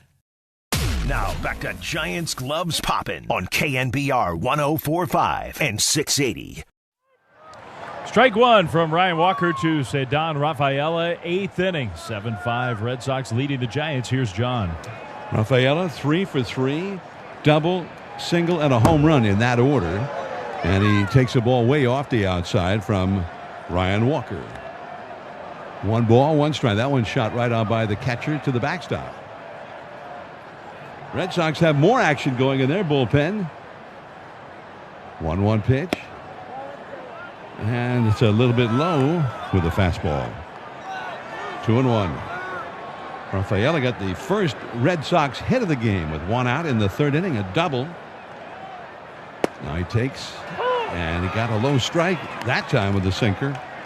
2-2 the count. Then with 2 down and a runner at 3rd, he had an RBI single in the 4th inning and then homered in the 6th. He swings here, ground ball to first, over to his right. Flores has it, underhanded feed to Walker, hustling to cover first in time for the out. Somebody got Rafaela out. But here is Hamilton coming up. And they've gotten him out 1 time, even though he clobbered a line shot into right center. that was caught by Jung-Hoo Lee. He's also hit a 2-run homer. That was back in the 3rd inning. And then he got a base hit in the 6th inning. He's 2 for 3. Left-handed batter takes way inside for ball 1. You didn't even give me a clue about these guys, Dave. Bad scouting report. I just went by their stats. They weren't that good, I thought. Now a foul. Ouch. Down off his right leg or foot, and he hobbles around now trying to shake off the pain of that one. Reaching down now and kind of clutching at his right foot. And looking at a replay, hit it right down off the top, right around the big toe of his right foot. So they're going to give him a little time to try and shake it off. The catcher Bailey goes out with Ryan Walker. The plate umpire Doug Eddings also out with them, maybe 30 feet away from home plate. Hamilton says, okay, I'm ready. Hamilton 2 hits, Rafaela 3. The 8th place hitter Rafaela, the 9th place hitter Hamilton. They've had 5 of Boston's 11 hits, and they've hit Red Sox only home runs. They each have a home run. 7-5, Boston leading. Now Walker delivers, swing and a miss. A sinker on the outer third of the plate that time at 97 miles per hour. Meanwhile, in the Boston bullpen, the right-hander Garrett Whitlock is now warming up. Giants will have the middle of their batting order up, starting with Jung-Hoo Lee in the last half of the 8th. Here's a swing, and there's a high fly ball into left. And back a little bit, plenty of room to make the catch is Elliot Ramos. That just looked like a harmless fly ball here. Although in Fenway Park, that might have, a ball like that, the fans get excited thinking that it might hit that big wall.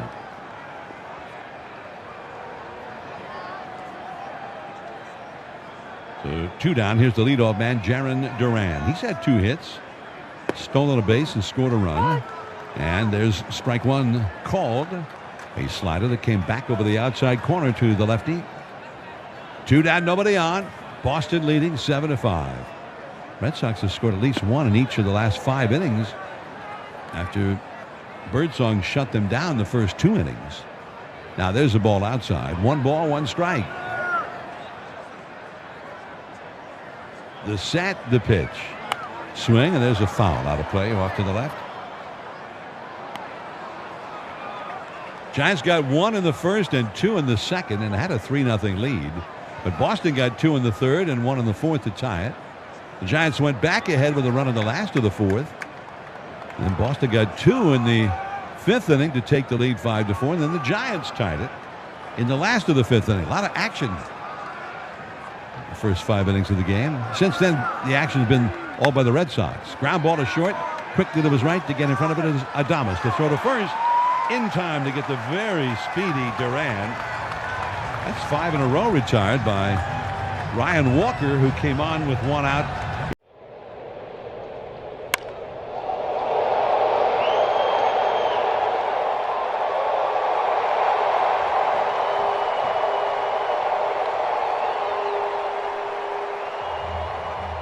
I can't imagine transitioning from loving baseball cards to then knowing it's inevitably coming that you're going to be on baseball cards. What was that moment like for you?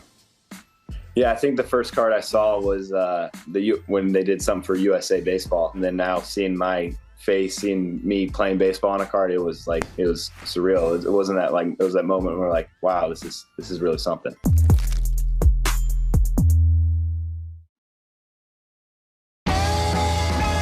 Gosh, we've gone to Sea Dogs games since we were kids.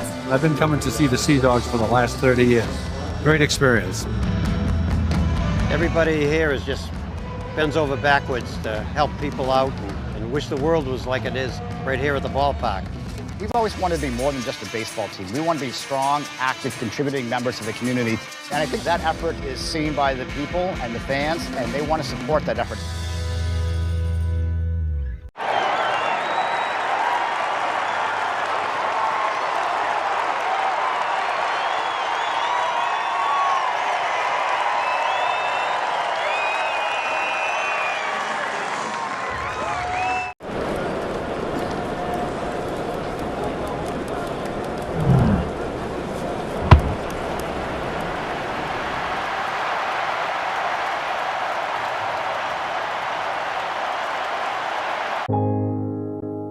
Hey, Dwayne Kuiper here for my friends at Hawaiian Airlines. Now, I love flying Hawaiian Airlines, and now that they've joined Alaska, you can watch your miles add up when you fly either airline. More destinations and even more rewards. Visit HawaiianAirlines.com to book your vacation now.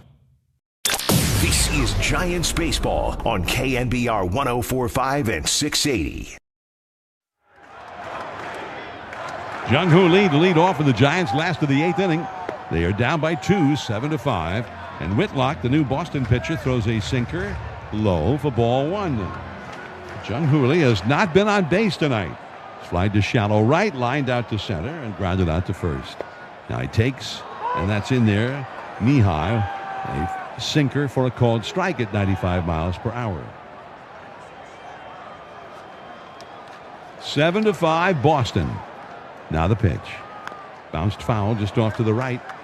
Came in with a slider that time at 83 miles an hour after a couple of 95-mile-an-hour heaters. Whitlock has been at his best at Fenway Park. Not so much on the road this year. He pitches, and he's off the outside with a changeup. First time that Whitlock has ever faced the Giants. The set, the pitch. Swing, and there's a high fly ball into left center. Plenty of room out there. Moving to his right into left center. Rafaela, one away.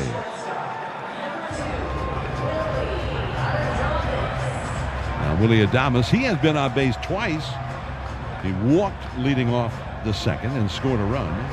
Singled leading off the fourth and scored a run. Then struck out in the sixth. Right-handed hitter facing the tall right-hander, Garrett Whitlock. The set, the pitch, and a foul off to the right. 96-mile-an-hour sinker.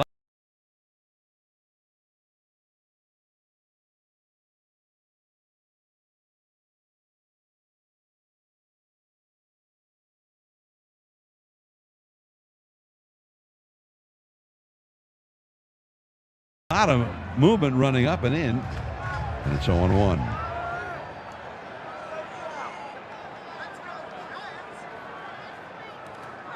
Here it is, and a high fastball swung on and missed. Strike 2. One problem with facing the Red Sox these days, as we're here in the bottom of the 8th inning, is they've got Aroldis Chapman, and he's gone through a revival. I don't know if you could call him his old self because he was unbelievable, but Aroldis Chapman's been really good. Only one blown save so far. Now here's the changeup, and that is low. The Red Sox are rolling through that well-rested bullpen. This is the 5th pitcher out of the bullpen used. Here it is. And the fastball is just a little bit high on the inside. That could have been called a strike according to StatCast. 2-2 the count. Infield swung around toward the third base side. The pitch. Very high. On the inside with that one. And now it's a full count. 3-2. The Giants need somebody to get on base here. And Aroldis Chapman, by the way, Dave, has started throwing now in the Boston pen. The pitch. Little bouncer foul on the third base side.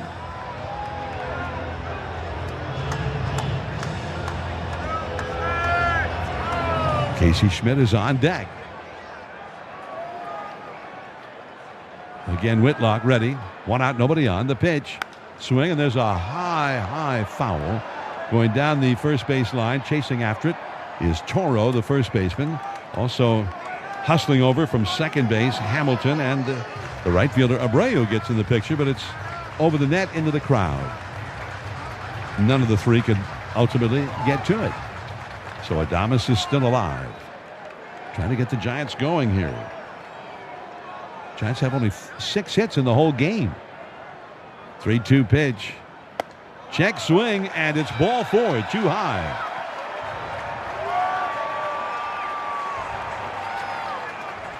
Seventh walk drawn by the Giants in this game. And that makes Schmidt the possible tying run. Get a Barry Bonds bobblehead when the Giants take on the Dodgers. Saturday, July the 12th, the first 20,000 fans will take home a Barry Bonds bobblehead presented by Chevron. Go now to sfgiants.com/ Promotions. Now here's a big swing and a miss on a slider, the first pitch he's ever seen from Whitlock. 0-1 to Schmidt, who has walked and scored a run, had an infield hit, and then struck out. He's been on base twice. Right-handed hitter. He swings it here. It's a hard ground ball up the middle. Base hit. Over toward left center. It's picked up by Rafaela. Adames to second and holding. And Schmidt on base for the third time tonight, his second hit. It was, I call it a ground ball. It was a low liner that hit the dirt to the shortstop side of second and then skipped on through on the ground into center field. Now Patrick Bailey. Bailey's been up 3 times and walked all 3.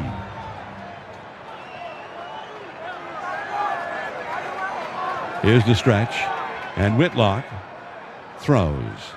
Bailey fouls one back to the screen. He got a fastball that was about belt high toward the middle of the plate, middle in part of the plate anyway. And he had a big rip on it, but fouled it straight back. 0-1. The Giants are behind 7-5. 2 men on, 1 man out. The pitch. And the changeup is low. Excellent take there by Bailey.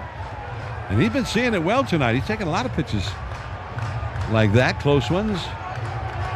Pitch recognition. 1-1 the count. Here it comes.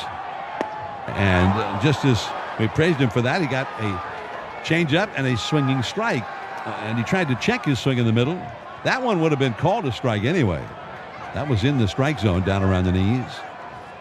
So now it's 1-2. The right-hander ready. Throws. And it's tapped foul slowly off to the right. That was a slider down. And Bailey was able to fight it off. Aroldis Chapman, the big left-hander, the Boston closer, warming up in the bullpen. 7-5, the Giants trailing. 2 men on, 1 man out. 1 ball, 2 strikes, the pitch. Swing and a miss. On a slider, he struck him out. Well, he's just stayed with that off-speed stuff. One after the other.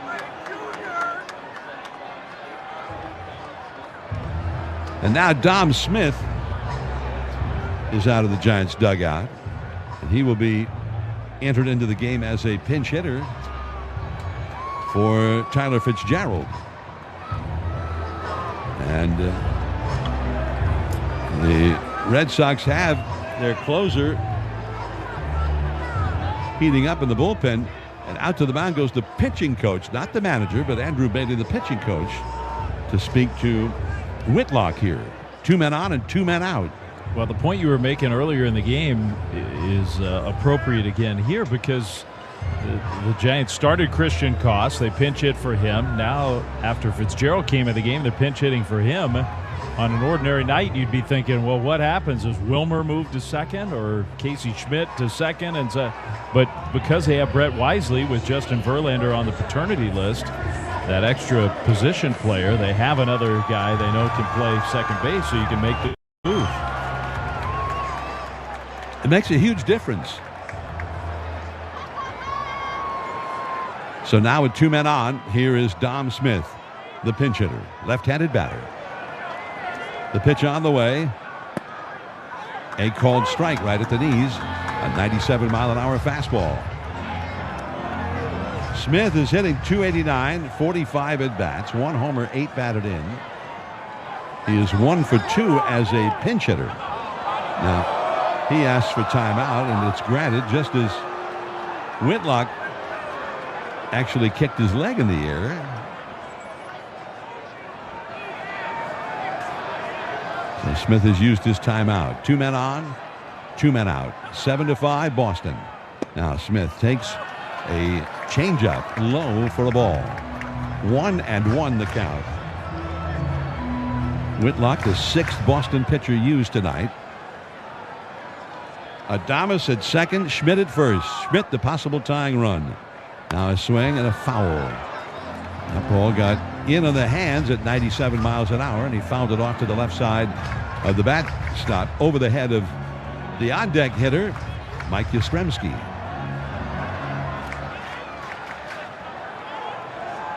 Whitlock ready.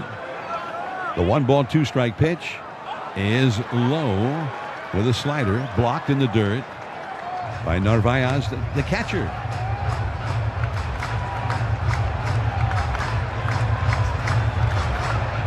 Thomas got a 1-out walk. Schmidt got a single to center. 2 men on, 2 men out. The pitch. Swing, and there's a high pop-up down the third base side, going over to the side wall, and running out of room was Meyer, the young third baseman. He got to that railing in that dugout level party area, and the ball was beyond his reach. So Smith is still alive. Giants 2 hits and 9 at bats with runners in scoring position so far tonight. Here's the stretch. 2-2 pitch. No, pickoff play developing at second. The throw was behind the shortstop, Story, and he dropped it anyway. He had to lunge back toward shortstop to get a glove on that one. And Adames was safely back. 2 on, 2 out. 2 balls, 2 strikes. Here it comes. Check swing. And no. On appeal, Emil Jimenez, the third base umpire, ruled in favor of Dom Smith. No swing.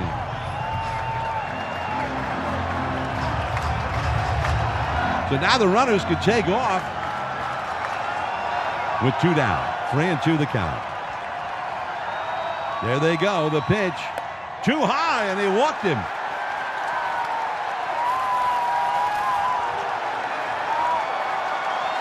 And now the bases are loaded. 2 walks in the inning issued by Whitlock. And here comes Yastrzemski, one of the greatest players in Red Sox history.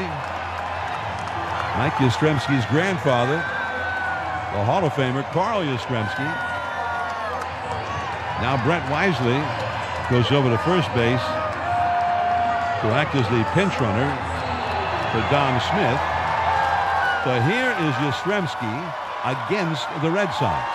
Bases loaded. The pitch. And he takes one in the dirt for ball 1. And that was the 28th pitch thrown in this inning by Whitlock.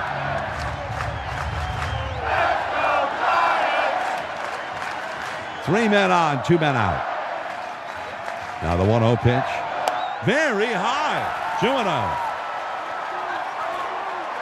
Elliot Ramos is on deck. Adames at third. Schmidt, the possible tying run at second. And Wisely, the possible go-ahead run at first. 2 outs. Here's the pitch. Yaz takes right on the inside corner at 97 miles an hour for a called strike. Luis Guerrero, a right-hander, has joined Chapman in the Boston bullpen now. 3 men on, 2 men out. The 2-1 pitch. Yaz swings and misses. And it was a high fastball. It was ball 3. Up out of the strike zone around the lettering on his shirt. So now it's strike 2. 2 balls, 2 strikes. A little over-anxious perhaps there for Yastrzemski. Now he asks for time and backs away. All 3 of the runners ready to go at the crack of the bat with 2 down in the 8th inning. The Giants down by 2. 2-2 pitch. Swing and a ground ball foul over to the Boston dugout. Right into the near corner of the dugout. 2-2 the count to Yaz. Against the team he grew up rooting for. The pitch. Check swing. An appeal. No! That was a slider in the dirt. And Yaz with the check swing. And now it's a full count again. Everybody standing at Oracle Park. Huge crowd here tonight.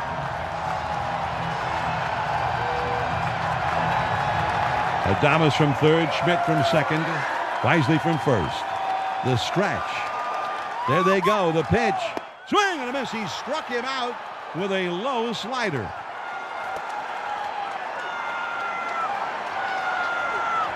Beautifully thrown by Whitlock.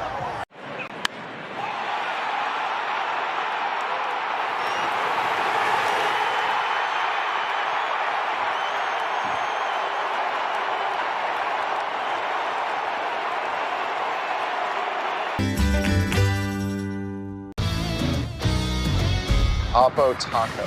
I'm going to guess it's an opposite field, upper deck, maybe something like a... Yeah, home run to the opposite Okay, field. yeah. You got it.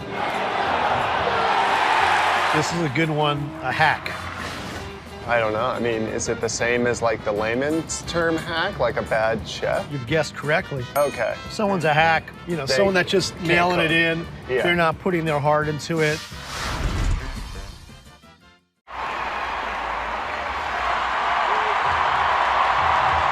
More. Get a quote in as little as 6 minutes at progressivecommercial.com. Discounts and coverage selections not available in all states or situations. Now back to the Orange and Black on KNBR 104.5 and 680. Spencer Bivens comes in to pitch for the Giants. It's the 9th inning. Brett Wisely stays in the game after pinch running. He's at second base. 7-5 Red Sox with Bivens on the mound in the 9th. So here is Narvaez, the second place hitter, right-handed hitter, the catcher for the Red Sox, and he takes a called strike, a fastball on the outside from Bivens. Narvaez has struck out twice, flied out to left center, and flied out to shallow left. 0 for 4. Now he takes and a high fastball in there. Strike 2 called. 0-2 the count. Well, agonizing game for the Giants so far. Now there's a ball low and outside.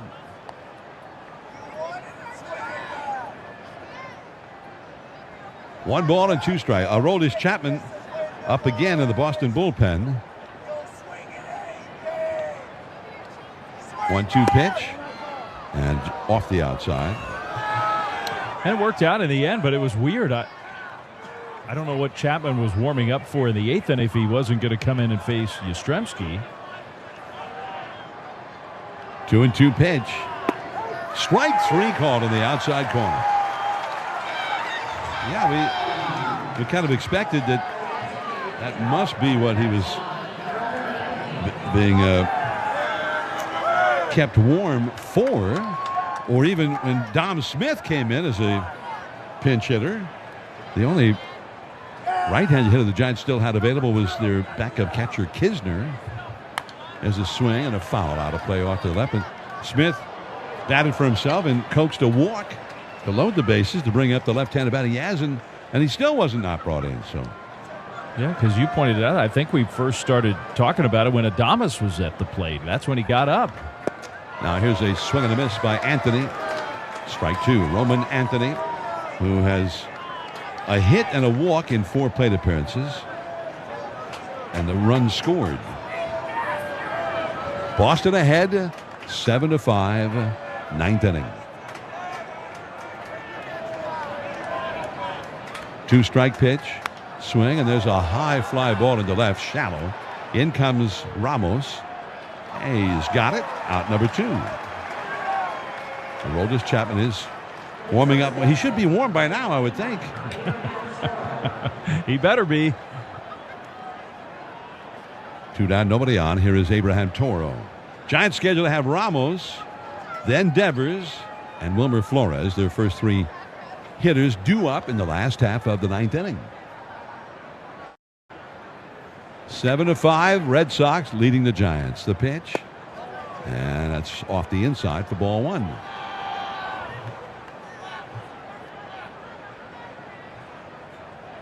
Toro hit a double back in the 7th inning with 1 out and was promptly knocked in by Abreu, who's on deck. Now there's a ball inside, 2-0. 2 down, nobody on. That was the 7th Boston run, and the run that gave them that 2-run lead, which is still the score now, 7-5. And Bivens throws a called strike. 2-1 the count now.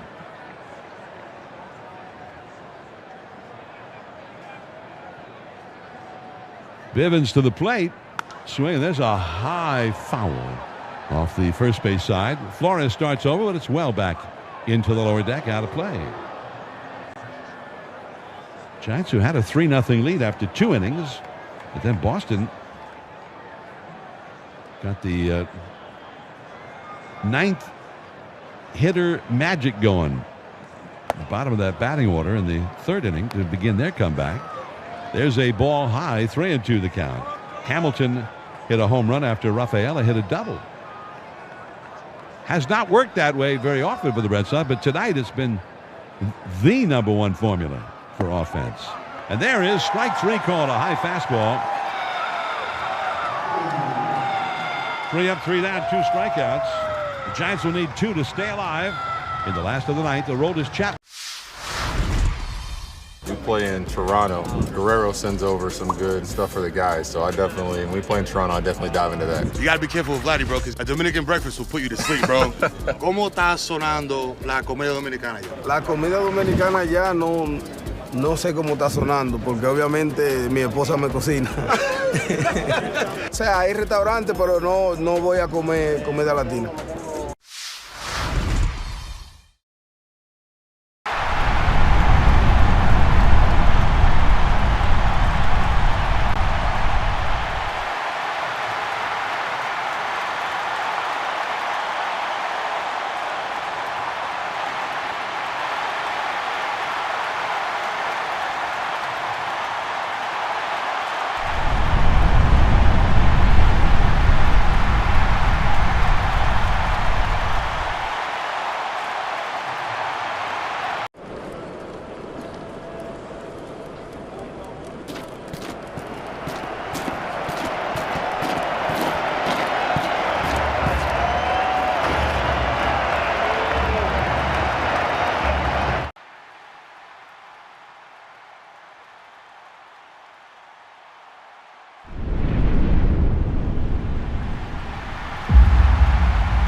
Taking on big insurance companies with relentless grip like it's the final 2-minute drill. Habas Law doesn't just settle cases, they create comebacks. Visit habaslaw.com. Habas Law, they will fight to make it right. Do you really know what's in your tap water? LifeSource believes your water should support your health, not work against it. Upgrade to clean water with the LifeSource Whole House Water System during their summer special. Call 1-800-WATER-99 or visit lifesourcewater.com. Warranty limitations apply.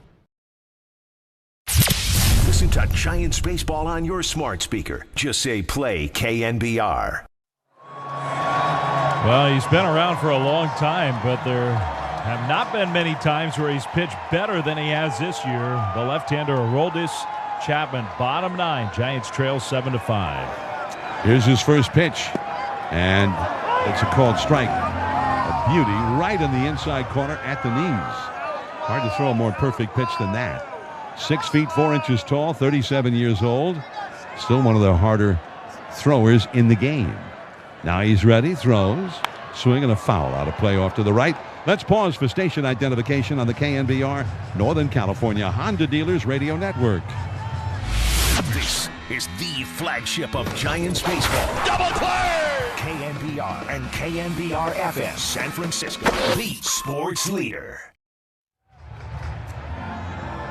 Time taken at the plate by Elliot Ramos. He gets ready to stand back in now. He's behind in the count, 0-2. He's had 2 hits in 4 at-bats. Right-handed hitter. 2-strike offering. Very high at 99 miles per hour. If Ramos could get aboard, Devers would be the possible tying run. They need to get somebody on. The only option here is Ramos to be that guy. 1-2 pitch. And it's low at 101 miles per hour. 2-2 the count. Chapman broke into the big leagues 15 years ago with Cincinnati. Here's the 37-year-old throwing, swing and a miss. And he got him to chase. Wow. That was a fastball almost a foot outside. So here comes Rafael Devers. Power versus power here.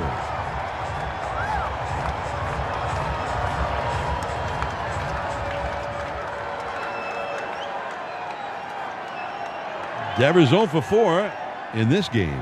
The pitch to him. Swing and a chopper foul up the first base side. On a 99-mile-an-hour sinker that was up. And if Devers could get aboard, Wilmer Flores would be the possible tying run. Just getting on base here would be a big goal for the Giants. Now the set. The 1-strike pitch. Look out. High and tight, and it spins him out of there. 100-mile-an-hour sinker that ran in on the left-handed batting Rafael Devers. Just avoided getting hit on the hand by that one. Wide open stance. Here's the pitch. Swing and a miss, and that was a slider. And a good one, breaking down and away right to the outside corner, knee high. And now it's 1 ball and 2 strikes. Third baseman Meyer is almost over to short. The shortstop Story is almost up the middle. Nobody at third base, really. 1 ball, 2 strikes. He delivers. Swing and a foul back into the second deck right beneath us. 1 and 2.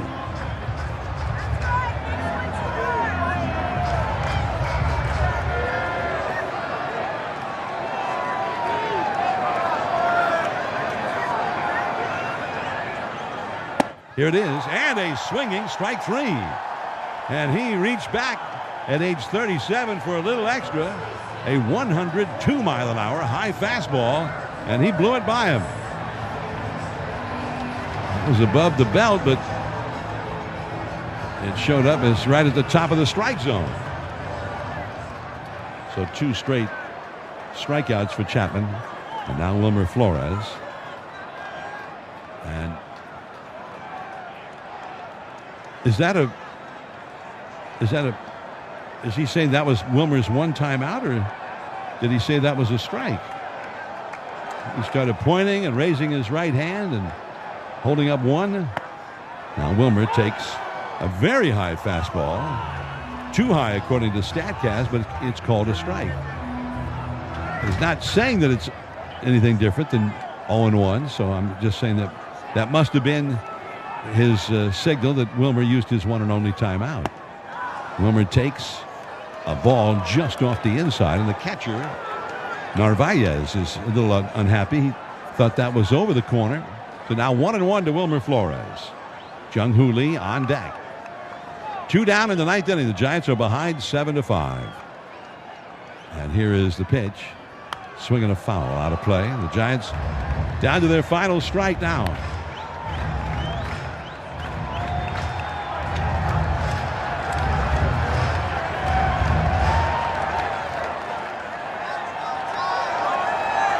One and 2 to Wilmer, who has 1 hit. And now a pitch clock violation charge to Aroldis Chapman. And here comes Alex Cora out of the dugout to start arguing with Doug Eddings. Red card! So the count is 2 balls and 2 strikes to Wilmer.